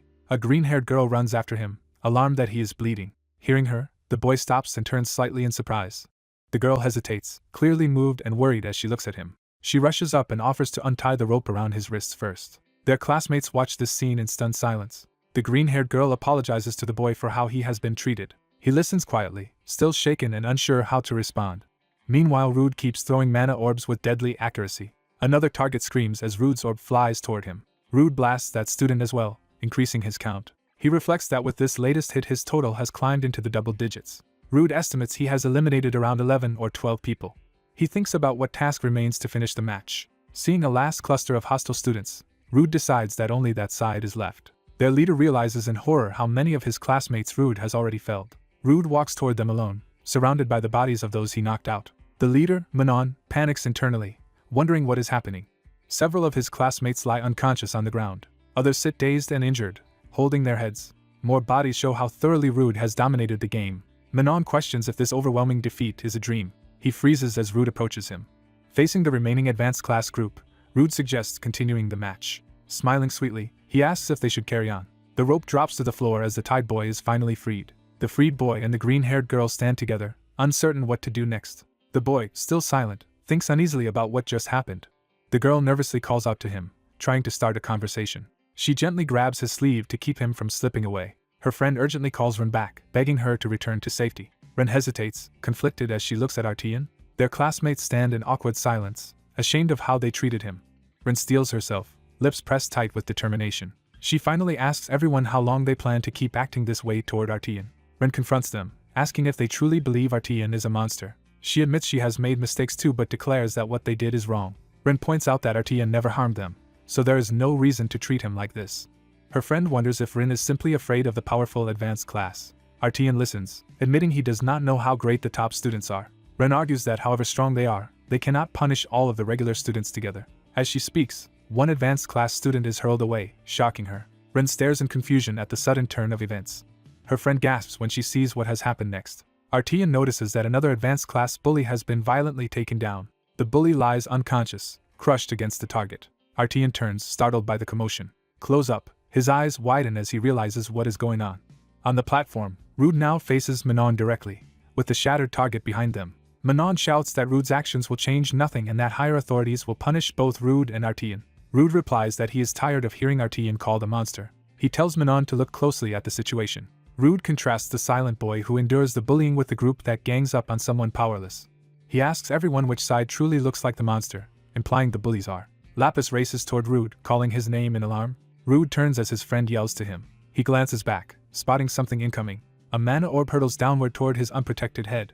Manon watches in disbelief as another projectile is suddenly intercepted. The spinning orb is redirected with immense force. It slams into Manon's face, knocking him out cold. Close up, the orb crushes into him before he collapses. Rude stands over the fallen Manon, having dodged at the last moment. Artian and Rin stare in shock at what just transpired. Both advanced class leaders now lie sprawled on the platform near Rude. Rude looks bewildered, wondering what just happened. He notices unfamiliar white boots that have appeared nearby. Realizing who intervened, Rude thinks that the person is someone he recognizes. A blue-haired professor strides in, prompting students to call out in surprise. Rude remembers seeing this powerful woman at the recent auction. He recalls that she was the one who fought the formidable Signuin. Rude is stunned that such a figure is actually a professor at Helios. Other students whisper that the professor must have thrown that last mana orb and feel relieved. The professor points at Rude and calls him out directly. She coolly asks Rude why he dodged the attack. Rude, confused, can only respond with a baffled question. She remarks that he could have blocked the orb easily and that dodging made things boring. Lapis panics, realizing the professor is about to drag Rude into yet another ordeal. The professor orders Rude not to dodge the next one. Rude, half terrified and half intrigued, admits he is now curious. In chibi form, he frantically protests, begging for a moment to think. Suddenly, high-ranking adults burst into the arena, startling the remaining students. An administrator yells furiously, demanding to know what is going on here. The professor who threw the orb stands silently, still holding a mana ball. Another staff member shouts her colleague Lowell's name in dismay. A shot reveals the target board, freshly pierced and cracked by the professor's throw. More injured students lie unconscious on the ground near scattered orbs. Rude himself is shown collapsed, having finally been knocked out. Lowell's fellow professor screams his name in horror. She confronts him, asking if he really went through with his outrageous idea. Lapis rubs his head, exasperated that chaos has erupted again. He calls out to the unconscious Rude in concern. Rude lies motionless on the platform beside the ruined target. Teachers order the medical team to be called and tell students to return to class. Lowell quietly watches Lapis and Rude being attended to, saying nothing. Time passes, and the scene shifts to a peaceful view of Helios Academy. Inside, other students gossip uneasily about what happened earlier. In the library, Lapis tells Rude that everyone is staring at him, and he should stop lingering here. Rude curtly tells Lapis to return to his own area. Rude answers that he is not just staying here for Lapis's sake as they study surrounded by stacks of books. Lapis questions what Rude even means by his area, saying Helios belongs to all of them. A narration recalls that Rude recently saw a cute baby monster during solo practice, amazed it would someday become dangerous. Lapis teases him, asking if he is bragging about getting to practice alone. Lapis presses Rude to finally talk about his encounter with the mysterious Black Mage. Rude's curiosity points specifically to the time Lapis met that Black Mage. Chibi Rude hisses at Lapis to keep his voice down about such a sensitive topic. In the present, Rude hesitates, clearly remembering that incident. He insists their earlier meeting with the Black Mage was nothing special and just chance, though Lapis thinks that is unfair. Lapis begs for any small detail about the Black Mage, like his personality, tastes, or hobbies. Overwhelmed, Rude asks what exactly Lapis wants to know. Lapis beams, saying Rude already knows the Black Mage is his idol and ultimate goal. Rude reflects that Ophion rejected multiple formal requests Lapis sent to meet the Black Mage, showing how strict his master is. Lapis sighs that he still wishes he could meet the Black Mage even once by coincidence. Rude falls silent, the memory of that chance meeting weighing on him. The story flashes back to a nighttime forest where magic lights flicker and someone complains about the situation. A red-haired woman in a gown grumbles that everything has become a mess. Young Rude, in formal clothes, mutters that he plans to scold his master later. Nearby, the Black Mage calmly asks Blow if he is injured and Blow answers that he is fine. Rude's master says they should head back, but Rude suddenly calls for them to wait. The Black Mage and the woman turn to look at Rude. Rude realizes this might be a once-in-a-lifetime opportunity to speak to his idol. Nervously, he approaches the pair and begins speaking, admitting this is sudden. He blurts out his feelings, working up the courage to say what he wants. Bowing deeply, Rude shouts that he wants to learn from the Black Mage. The Black Mage and his companion react in startled confusion. Rude insists he is serious and begs to become the Black Mage's apprentice. He continues awkwardly, admitting his own shortcomings. Another aide chimes in sincerely that her dream is also to become a powerful mage like him and promises not to disgrace his name. The woman interrupts, gently asking everyone to slow down. Rude's master apologetically says this request is a problem. She explains that their organization, Ophion, is forbidden to take disciples so they can focus solely on missions. Crushed, Rude says he understands, while the others whisper about this supposed rule. Back in the present, Rude hides his face, mortified as he remembers how embarrassing that confession had been. Lapis berates himself for his earlier behavior, as Anna notices someone approaching and asks who it is. A blonde upperclassman named Hedelion is called out, turning with surprise. Anna cheerfully greets Lapis, who answers curtly. Hedelion disdainfully notes that Linus is still associating with the so-called forever student, calling it pathetic. Lapis stiffens at the insult. Lapis mutters that Hedelion only plays childish power games, and Anna relays to Hedelion that Lapis thinks he is childish. Lapis asks if Anna is enjoying provoking Hedelion, and Anna admits he is, a little. Calling the situation pathetic and a waste of time, Hedelion tells Anna they are leaving. Lapis silently wonders who is really pathetic and how long Hedelion will keep living that way. Anna teasingly asks if Lapis is actually worried about Hedelion. Another student scoffs that Lapis is not worried at all. Scene shifts to an ornate room where a meeting with professors and students is being held. Lapis, Rhesus, and two professors sit around the table for a formal inquiry. A nervous professor says he heard unbelievable reports from other students. He cites the destroyed target board and the state of the intermediate class students as key evidence. The professor states that all of that destruction seems to be the work of one person and directly asks if Rude Chrissy is responsible. Rude, slumped on the desk, denies knowing what they are talking about. Professor Lowell fixes Rude with a gaze and addresses him directly. She bluntly declares that Rude is a mage. Rhesus reacts in confusion to this sudden accusation. Lowell continues scrutinizing Rude in silence. Rude lies face down on the table, staying quiet. The other professor politely addresses Lowell. Rhesus interjects, dismissing Lowell's idea as nonsense and wondering if he acted too carelessly. Rude anxiously wonders if Lowell sensed anything, but reassures himself he never used magic power. Lowell suddenly notices something and widens her eyes. Rude grabs his head and feigns pain, prompting the others to call out to him. Lowell suggests he see the medical unit, but Lowell herself dryly insists Rude is fine. Rhesus questions how Lowell can be so sure. He recalls earlier when Lowell calmly carried in the collapsed Rude and pointed him out as the culprit. Rude hesitantly says he does not know what they want from him. He claims he only remembers the magic orbs flying at him and nothing after that. Lowell, unconvinced, tells him not to lie. Rhesus and Rude are both stunned by her persistence. The other professor concludes that Professor Hale will handle punishment of the clad students involved. Until that punishment is settled, Rude and Rhesus are told to return to class and rest. Rude confirms that for now they are being let go. Lowell and Rude silently stare at each other across the table. Rude thinks to himself that Professor Lowell is going to be a troublesome person. Bruise-clad students appear, clearly having been on the receiving end of Rude's power.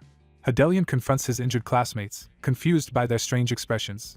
One of them nervously tries to speak to him, addressing him as Lord. When they falter, Hedelion and Anna are left puzzled by their reaction.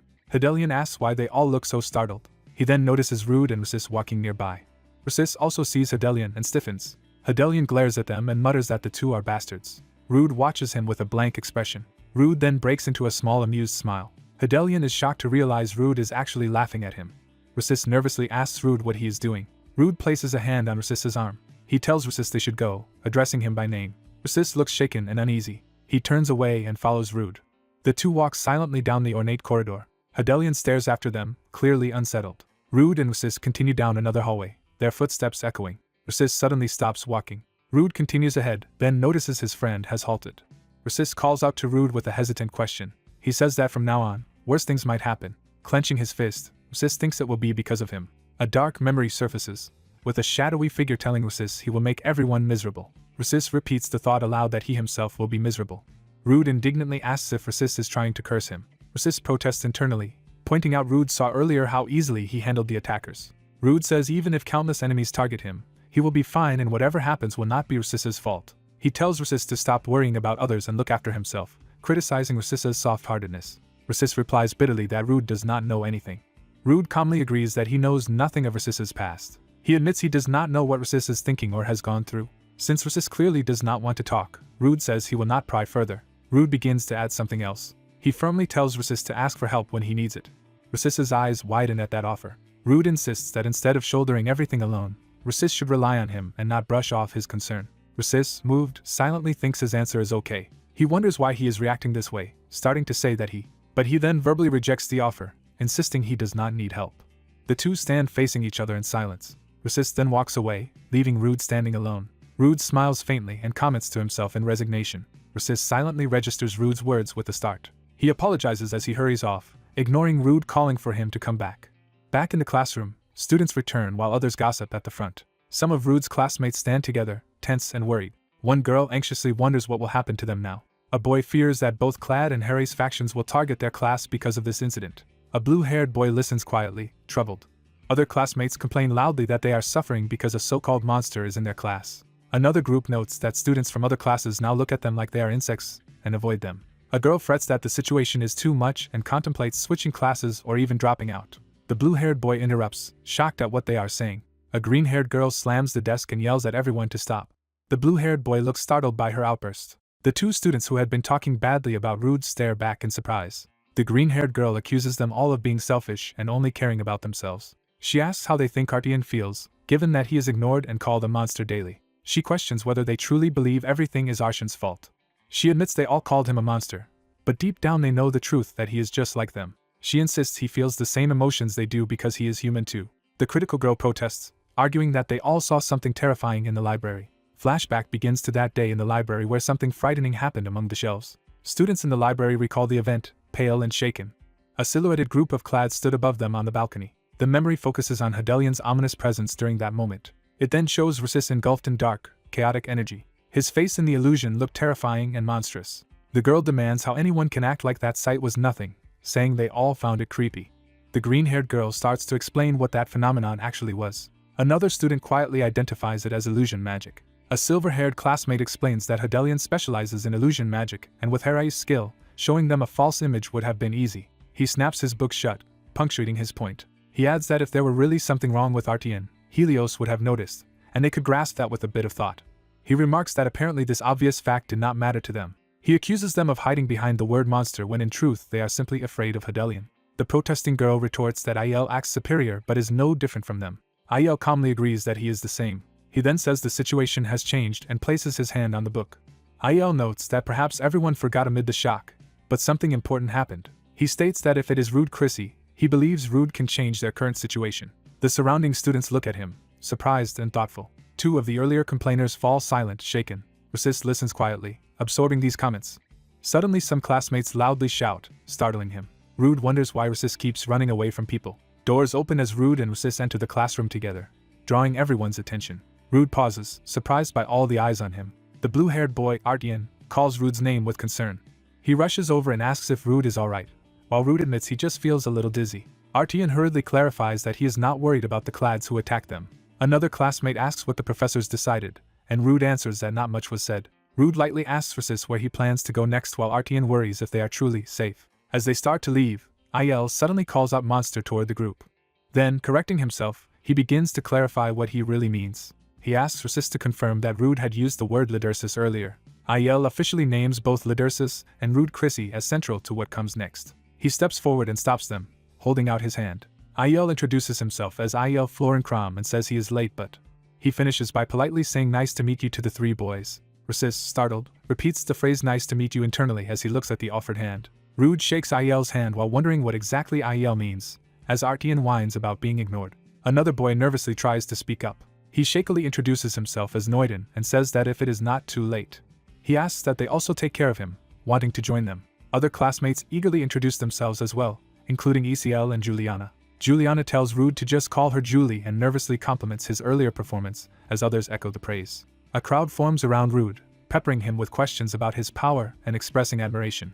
Off to the side, the girl who had maligned Rude before wonders what everyone is thinking and what they expect to gain by siding with him.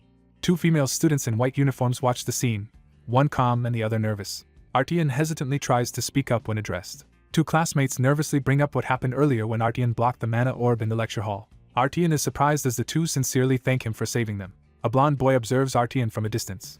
The blonde boy smiles, thinking that events are unfolding in his favor. He reflects that the situation is progressing even better than he anticipated. In the infirmary, the injured instructor Manon lies in bed with two superiors seated beside him. The golden-haired superior coldly scolds Manon for acting without orders and causing trouble. Manon apologizes to Lord Chebel and offers to take full responsibility.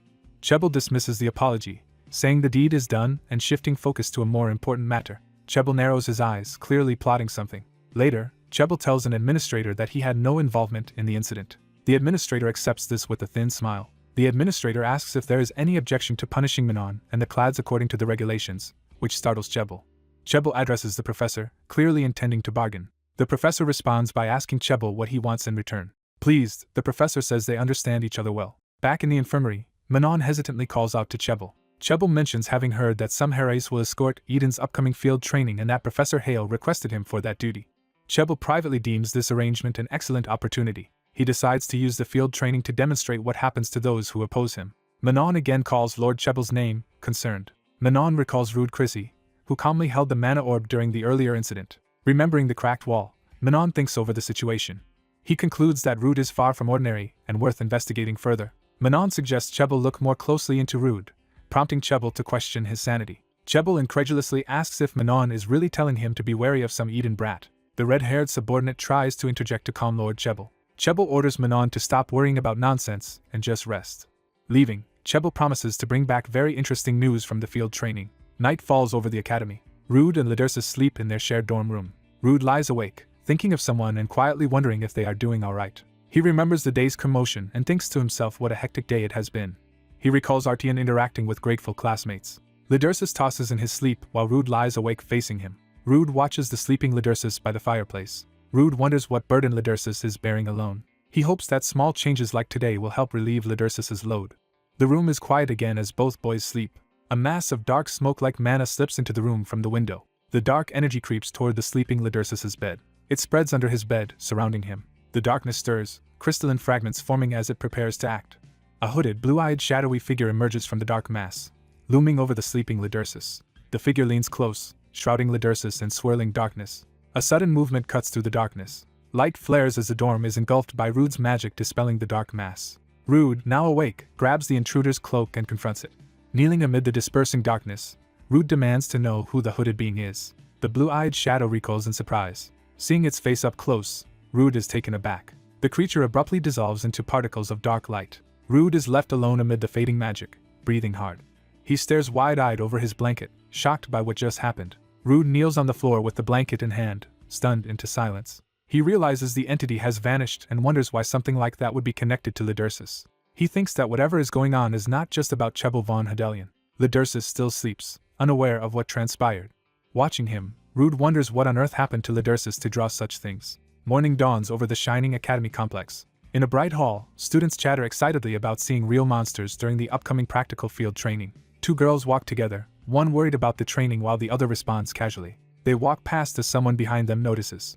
Lidersus and Rude walk together. Rude yawns, clearly tired from the night's events. The two girls awkwardly greet them. One girl is stunned while the other remains composed after the encounter. Lidersus glances at them without saying anything. He then quickly walks away, leaving the girls a bit puzzled. Behind them, Rude taps the brown-haired girl's shoulder. Rude approaches and begins speaking to the girls. Rude, smiling warmly, greets them. The girls answer shyly, still surprised. Nearby, Dio calls out loudly to Lidersus to get his attention. Rude quietly scolds Lidersus, saying he should respond when others greet him. Rude watches Lidersus, unsure how he will react. He asks if something happened yesterday because Lidersus seems different. Lidersus looks confused at the question. Rude dismisses it, saying it is nothing. Rude thinks back to the hooded figure, and wonders what that being was. He reasons that since it vanished without a trace it must have been magic, yet Lidersus seemed totally unaware. He recalls the creature's ominous statement that it would not be long now. Concluding that something dangerous is brewing, Rude debates whether to report it despite lacking proof. He decides he should first consult his master about the matter. As he thinks, Lidersus abruptly stops and turns to face him. The two stand silently together in the corridor. Lidersus realizes Rude has been waiting for him and notes that Rude, who used to avoid him, now approaches him willingly. Dio runs up cheerfully calling Rude's name, greeting both Rude and Prince Artian. Dio nervously offers a formal good morning to Artian. Artian prompts Lidursus to answer Dio's greeting. Lidursus stiffly says hello, surprising Dio. Dio imagines Rude being unusually friendly, then dismisses it as his imagination. Other boys greet Rude from afar, clearly recognizing him. Dio tells Rude that Professor Lowell was looking for him earlier, and jokingly advises him to pretend he never saw the professor. The group parts ways after chatting, with one of the boys saying they will see each other later. Rude watches them leave, thinking. Lidursus asks Dio what he is doing and tells him to hurry along. Dio hesitates, lips parted as if deciding whether to speak. He ends up smiling slightly, keeping his thoughts to himself. Walking between Lidursus and Dio, Rude declines Dio's suggestion of racing to class while Dio teases that Rude looks eager. In the lecture hall, the professor announces that the students involved in the previous lecture hall incident will be punished. He explains that to prevent similar incidents, Helios will tighten control and oversight. He urges everyone to put the matter behind them and focus on preparing for field training. Smiling cryptically, he remarks that no one can predict what might happen there. Later, Dio laments having to prepare for field training and wonders what exactly they are supposed to get ready for. Sitting with Rude and Lidursus, Dio nervously imagines being thrown against real monsters, while Rude reassures him the academy would not go that far. Rude asks how the training actually works, and Lidursus guesses it will be scaled to the student's level. Rude admits he is unsure but thinks Lidursus himself is the larger concern. As he worries about Lidursus' situation, a stern voice calls Rude's full name from behind. Dio and Lidursus react in surprise as Professor Lowell appears behind Rude. Both boys stare tensely at the professor. The professor orders Rude to come with him. Rude looks uneasy but complies. Later, in a garden pavilion, a pink-haired girl repeatedly calls for someone named Ram while having tea with a bespectacled man. She excitedly tells him that Tess has discovered something amazing. The man, curious, asks what she means, and she explains that Tess will accompany Eden's field training. She happily adds that she herself will be going along on the Eden field training as well. The man is shocked to hear she too will participate. His expression turns grave as he processes this news. Soon after, Professor Lowell drags Rude through the campus at high speed, leaving Dio stunned. Crowds gather at an arena-like training ground, buzzing with curiosity. Two Helios students wonder why there is such a crowd and hear that Professor Lowell has arranged a private sparring session with the famed Eden freshman. One of them yells in disbelief at hearing Eden's name, asking who that even is, and is reminded it is the famous freshman from Eden. The boy struggles to recall the freshman's name. Rude, holding a wooden practice sword, realizes they mean him. Dio protests to Professor Lowell that Rude was minding his own business and that forcing him into a duel is unfair. Lowell silences him with a cold command to move. Dio shrinks back while Lidursus, intimidated, answers obediently. Dio nervously asks Artian if Rude will be alright. Rude privately admits he expected trouble but not something this extreme. Spectators, both Helios and Eden students, watch the arena tensely. Rude decides to treat this as an opportunity to appear like a normal student, planning to lose deliberately so Tess will lose interest in him. Professor Lowell steps forward with real sword drawn, signaling the start. Facing Rude, Lowell announces that the match is beginning. Rude panics at the unfairness of wielding only a wooden sword against the real blade, but Lowell dismisses the concern since Rude can use mana. Before Rude can argue further, Lowell charges at him. Rude despairs that he cannot reason with her. He resolves that even if he gets slightly injured he must clearly show defeat. As Lowell's strike comes down, Rude instinctively counters, shattering the ground. He realizes the power of the exchange is far beyond what he intended. Seeing the devastation, Rude thinks that taking a direct hit would be far worse than a minor injury. Watching from the stands, one Eden student begs the professor to reconsider. Another notices in shock that Rude is dodging all of Professor Lowell's ferocious attacks. Lowell urges Rude to fight seriously. She warns she will not hold back as she swings again. Rude is caught off guard by her next sudden attack. Dio shouts for Rude to watch out as the clash intensifies. Lowell's next blow explodes against Rude's guard, sending shockwaves through the arena. With their blades locked, Rude realizes he has reflexively defended himself with far more skill than he intended. Two swords clash violently, one of them starting to crack from the force. The impact explodes in light as the swords collide with overwhelming power. Two female students notice the sudden commotion and react in surprise. The long-haired girl recognizes the green-haired student and calls out to Rin in alarm. Two male students admit Ren's sudden move during sparring startled them. Ren has stepped between Professor Lowell and Rude with a wooden sword, shocking nearby classmates. Rude silently braces as Lowell's blade stops right in front of his raised arm. Lowell warns Rude not to interfere because the sparring is dangerous. Ren's friends protest that the fight was already too dangerous and the sword even broke, while Lowell orders Rude to repeat the exercise using proper mana. Rude refuses to continue and formally declines the sparring match. He explains the duel was not his wish, claims he lacks skill, and another boy defends him as physically weak even though Lowell believes he moved fine. Watching from afar, two older students remark that Rude is surprisingly impressive. One notes it is the first time they have seen Professor Lowell push a student so hard, while Lowell rejects Rude's rejection of the duel. The older student recalls Rude having successfully blocked Lowell's earlier sword strike even without mana, realizing it took great strength. Concluding Rude is an extraordinary freshman, Lowell offers a different sword while Rude's friends panic. The blonde upperclassman clenches his jaw, conflicted as he watches. He starts to address the professor just as a stern new figure steps into the arena, drawing everyone's attention. The upperclassman criticizes Lowell for forcing unwanted instruction and begins to steel himself to speak up further. He abruptly changes course and loudly asks Lowell to take him as a student, but Lowell refuses on the spot. Awkward silence falls over the group after the curt rejection.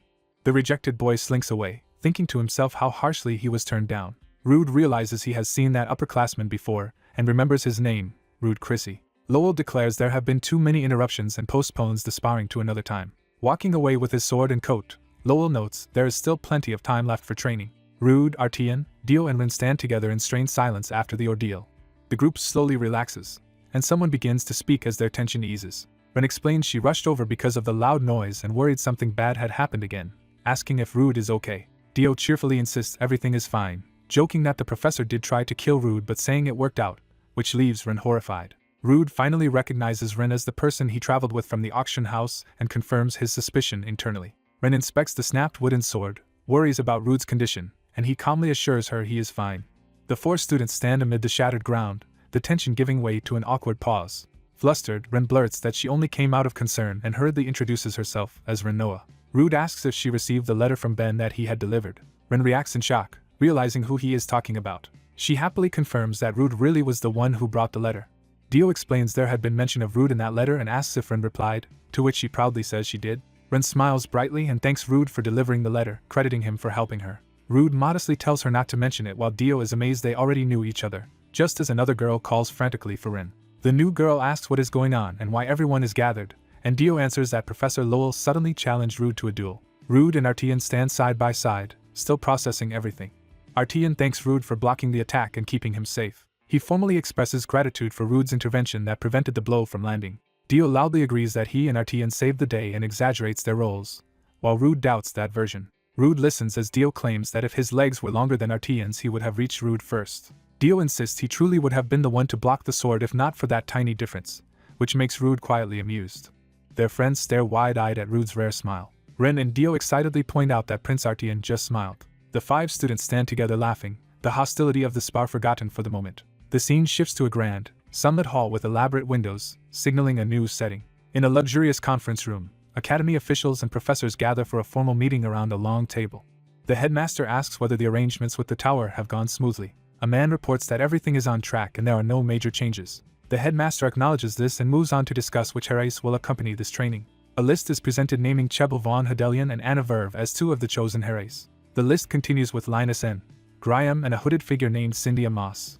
The headmaster confirms that only these four heres will be participating and receives an affirmative answer. He silently repeats Chebel von Hedelion's name, clearly focusing on that choice. Another professor explains that because it is the period for external training, few heres remain on campus, limiting their options. The headmaster asks why Chebel was included in particular, prompting a hesitant response. A suited professor explains this training will be on a much larger scale than previous Eden trainings.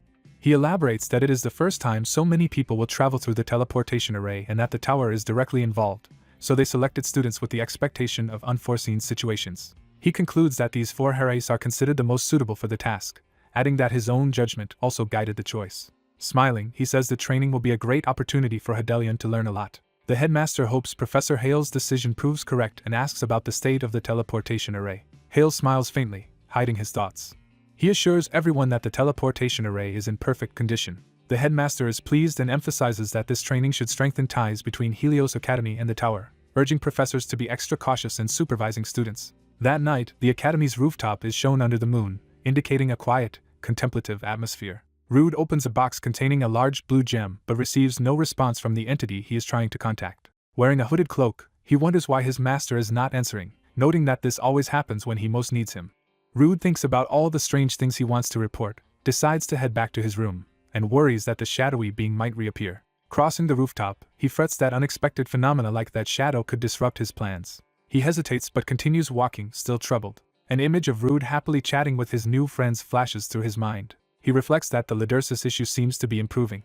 Rude is relieved that life is gradually getting better as he runs across the rooftops under the night sky. He reaches his dormitory door and hears it open with a creak. Still thinking about contacting his master, he considers sending a letter if direct communication continues to fail. Entering his room, he is shocked to see Lidursus already awake and sitting silently inside. Rude nervously greets Lidursus, explains he just went out for a refreshing night walk, and tries to play off his absence while Lidursus remains unreadable. Rude invites Lidursus to join him on a walk next time but gets only silence in response. Lidursus finally speaks, admitting he thought Rude had left. Rude insists he has nowhere else to go since this is his room and starts undressing for bed.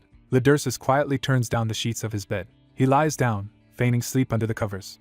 Rude watches the quiet room, unsure what to make of Lidursus's behavior. He thinks to himself how startled he was by the encounter. Lidursus's hand briefly reaches toward Rude's cloak. Later, both boys are shown asleep in their respective beds in the dim dormitory. Lying awake, Rude softly calls Lidursus's name. He brings up the upcoming field training and notes it is normally done in teams of 4. Lidursus replies that if that format holds, they only need to find 2 more teammates. He falls quiet again, thinking. Rude wonders aloud if they should include Dio in their group. He reasons that with Dio they would have 3 members and just need 1 more, but then jokes that Dio cares little about grades. Rude agrees with the tease and says Lidursus is right, sounding reassured. The thought lingers that they just need 1 more person. Rain begins falling outside on the academy grounds during the night. The rain pours over the academy buildings, creating a somber mood. Somewhere else, a young man addresses Lady Dana, initiating a new scene.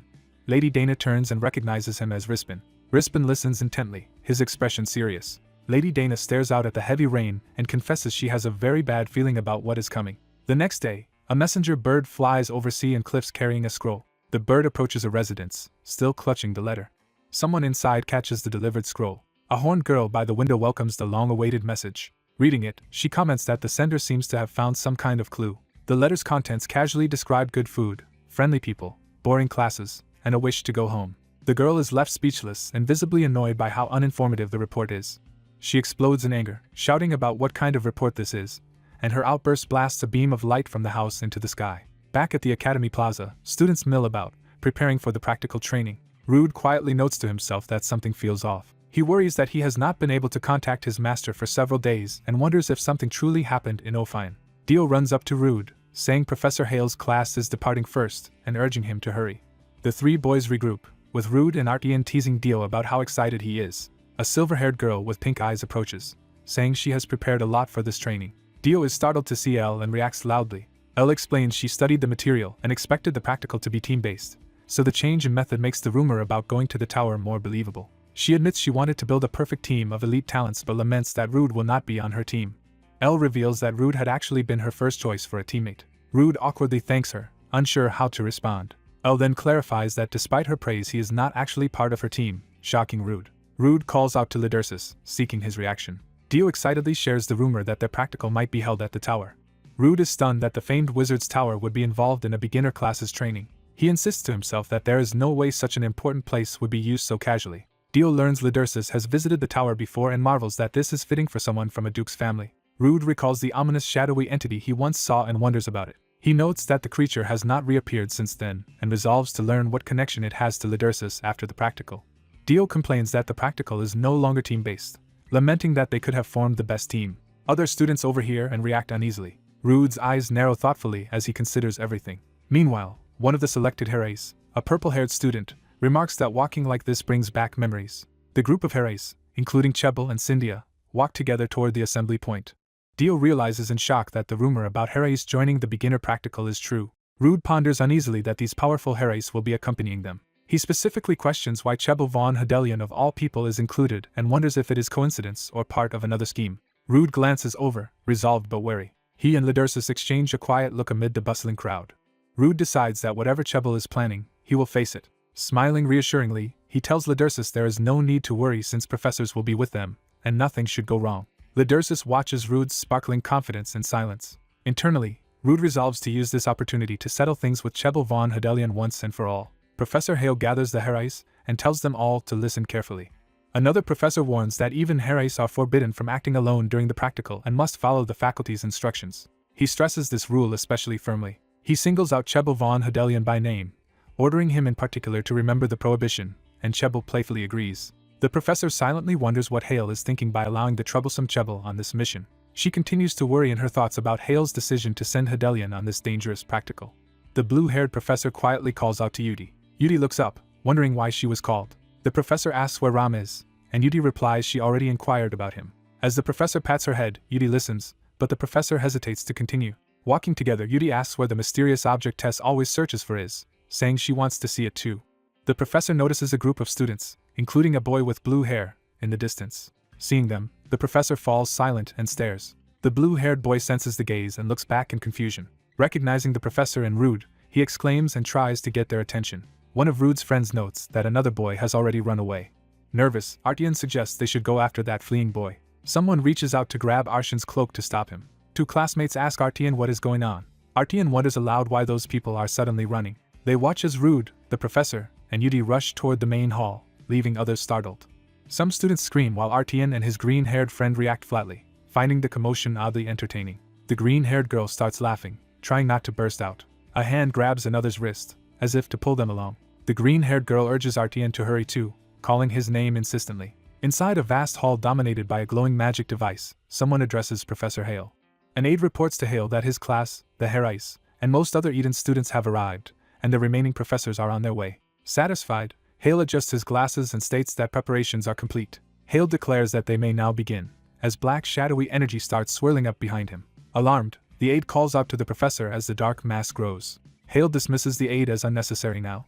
Confused, the aide asks what Hale means while dark tendrils creep toward him. The shadows engulf the aide violently. Hale stands above the churning black mass, smiling as it spreads. From high above, Hale laughs while the dark energy pools near the crowd below. At the center of the hall, a gigantic golden mana stone hovers over a complex magic circle. Rude and his friends gaze at the huge mana stone in amazement, saying they have never seen one so large. Surrounded by students, they remark that the sight finally makes everything feel real and wonder if they are truly going to the tower. Rude then realizes Rude's scholarly friend Rude is missing and asks where he went. Other students stand quietly, setting up for the following explanation. Rude's blonde friend analyzes the teleportation circle, explaining that normal circles use about 10 mana points, but this one has additional formulas forming a far more advanced structure. He continues that the circle combines at least 3 different theories in an unprecedented way and wonders what exactly it is. 2 nearby boys admit they understood none of the complicated explanation.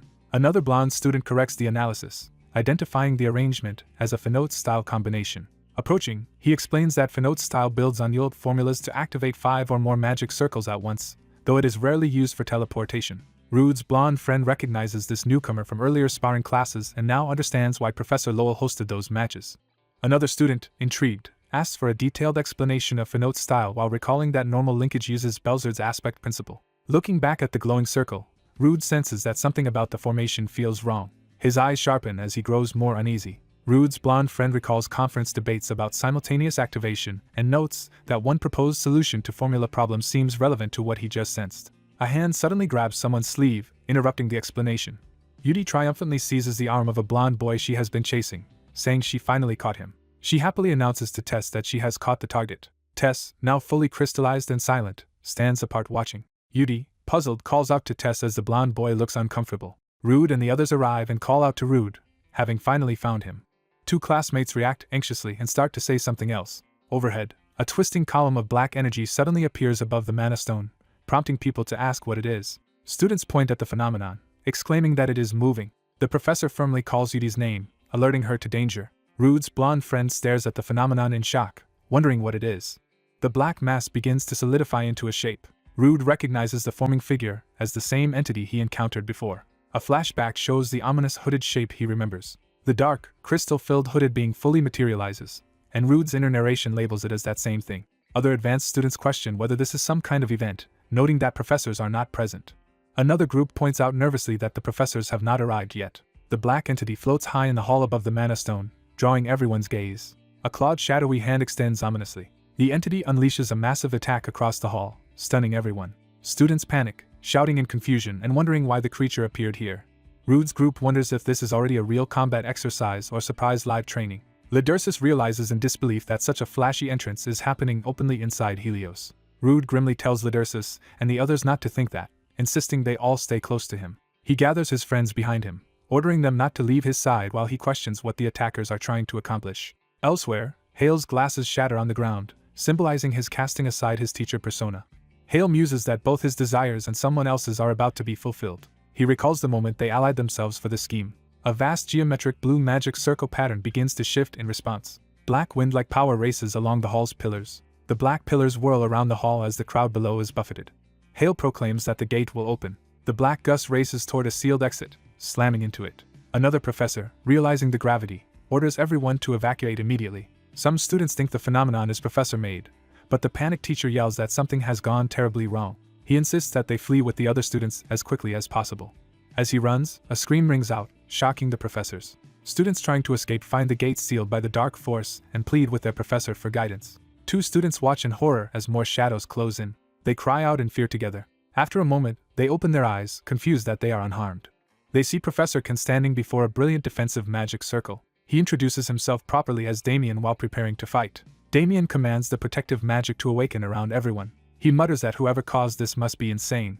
Damien vows that anyone who dared cause such chaos inside Helios will face serious consequences. The dark entity looms, advancing again. Rude realizes the teleportation circle's formula has actually changed. He concludes the circle was designed from the beginning to work with that entity rather than being altered afterward. He suspects that some people inside Helios, or perhaps Helios itself, are connected to the black being. He mentally adds that Helios as a whole might be linked to the entity.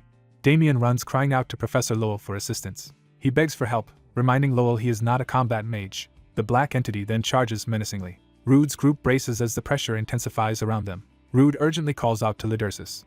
Tess, in her crystallized state, begins invoking her power named Teshiana. She triggers an ability called Awakening, unleashing immense blue ice energy toward the entity. Rude and Artian stare upward, astonished by Tessa's unleashed power. Rude's blonde friend shields Yudi as ice erupts everywhere. The ice attack engulfs the enemy, forming a massive crystalline blast.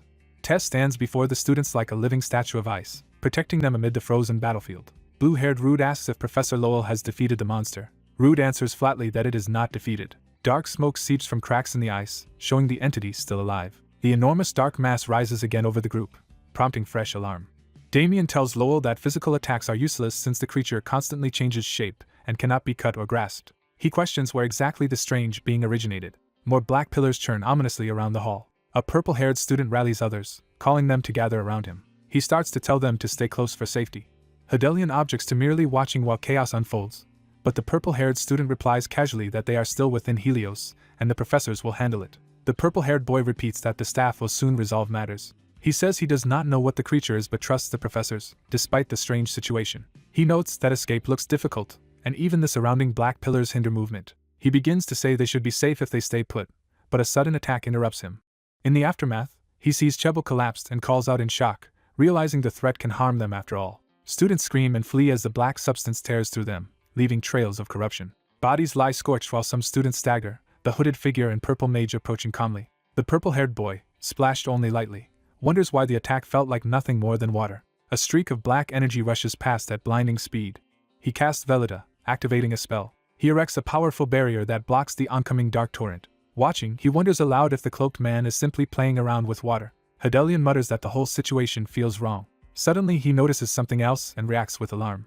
Looking down, he realizes water has pooled across the floor. Rude examines the liquid on his fingers and recognizes it as black water. Despite Lydersis' warning not to touch it, Rude notes it is seeping out from the teleportation circle. He thinks there is only one place where such black water exists, and suspects that area is linked directly to this circle. Damien shouts to Professor Lowell that they must first break through the door, since those outside will also try to force their way in.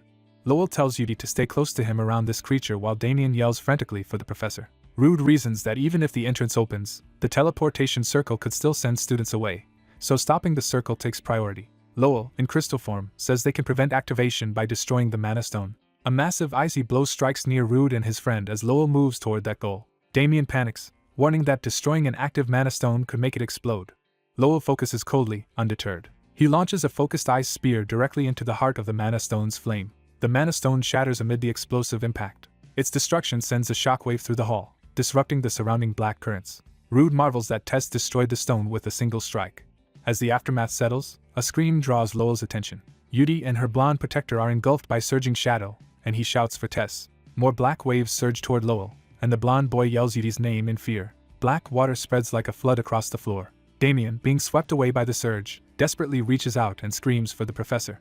The magic circle continues to swirl with ominous black energy. Rude walks away in shock as a classmate calls out about the professors, wondering why this is happening. Someone realizes that even though the mana stone was destroyed, the dark magic has not stopped. The professors stand on ground that is turning into black water beneath their feet. One professor panics, unable to understand the situation and insisting they should act instead of standing idle.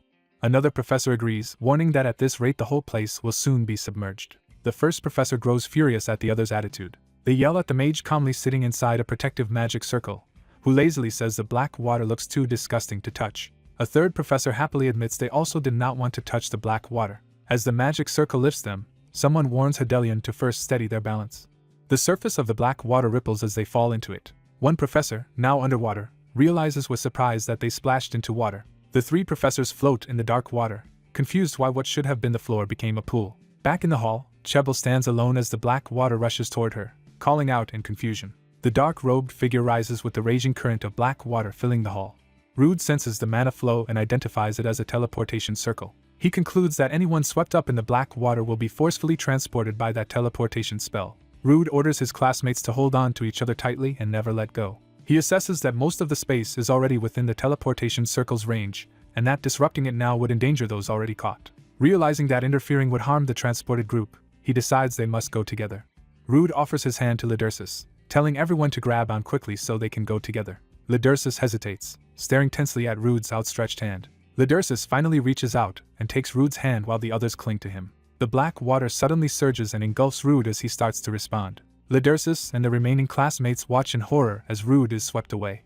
Lidersis desperately reaches toward the receding black water, screaming Rude's name. The students are dragged through the torrent, one of them crying out in fear. Ren loses his grip and is swept away, with his friend screaming his name. The remaining boy panics, telling the young master that everyone has been carried off and asking what they should do. Lidersis stares ahead in shock as his servant pleads again for guidance.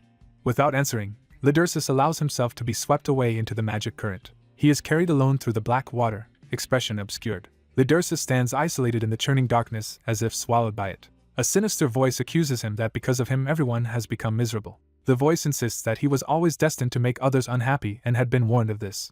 The black water grips his body as the accusations weigh on him. The voice declares that something like him should never have been born.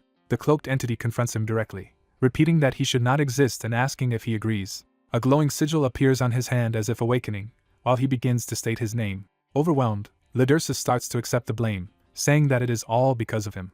Power flares from his body as he activates a spell named Blow. A bright blue light bursts from his eye, power surging against the darkness. The black water roars while the voice continues to label him a monster. Memories of hateful, mocking figures calling him a monster that should die flash before him. The dark water closes in further, nearly swallowing his face.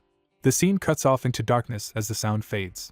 Meanwhile, the robed entity in the hall confirms that all units have been relocated. The entity senses something amiss, its glowing eyes narrowing. It focuses intently, realizing something unexpected has occurred. A massive blue sphere of power suddenly erupts from its chest as if it has been struck. A black-clad man appears, calmly admitting he misjudged the situation. He states that he should have ended everything from the very beginning. The black-clad man clashes with the robed entity amid towering waves of black water. He turns sharply, alert to the enemy's movements. The robed entity summons another enormous wave of darkness. It gathers power into a glowing core at its chest, preparing a counterattack. Seeing this, the entity recognizes the black-clad man and addresses him. As the two exchange blows within a vortex of water and shards, the entity demands to know what he is. The man begins to answer, saying that is what he wants to say. He lunges with his weapon, continuing his attack amid the swirling torrent. The strike lands explosively against the entity's core. He follows through, driving the attack deeper into the robed figure. The force sends waves of black energy whipping outward as he pushes the assault. He then lands and steadies himself, weapon darkened by the clash. Several massive dark whirlwinds rise in response, towering over him. The whirlwinds crash violently, shaking the surroundings. The robed entity, battered but intact, observes the man through the chaos. The black-clad man closes in again, facing the entity at close range. Blinding blue energy erupts between them, slicing through the darkness. The entity's body is shredded by the beam-like attack. Its form fractures further as crystalline shards scatter. The man's follow-up blow smashes through its remaining core. He demands to know where something is, veins standing out with intensity. The entity recoils in alarm at his question. Another crushing impact tears into the robed figure. The man notes calmly that events are unfolding as he expected. He reasons aloud that this mass of magic cannot be the enemy's true body. He questions who is orchestrating the teleportations and for what purpose, probing the entity for answers. He prepares another question, building to a pointed demand. He asks why the enemy is targeting Lidersis specifically. The entity remains silent, glaring with its glowing eyes. Energy distorts around it as it prepares another move. The man presses further, asking who is really behind the entity. A vague, shadowy silhouette of the true mastermind appears. The image dissolves into swirling darkness, concealing the figure's identity. The unseen mastermind chooses not to respond, trailing off with a dismissive remark. The entity declares it has no obligation to answer his questions. It circles behind him, announcing ominously that he is something unusual. It finds him strange and questions whether he is truly human. The man glares back, calling its words nonsense. A brilliant blue light suddenly floods the hall, catching his attention. His glowing eyes reflect that light as he turns toward its source. The black water and darkness are completely washed away by the radiance, revealing the hall's interior. Outside the sealed doors, teachers see the light and shout that the way has opened. They rush in, asking if everyone is safe and expressing shock at the scene. One teacher stops short, realizing something is wrong. Inside the hall, they see the grand chamber empty and ask where everyone has gone.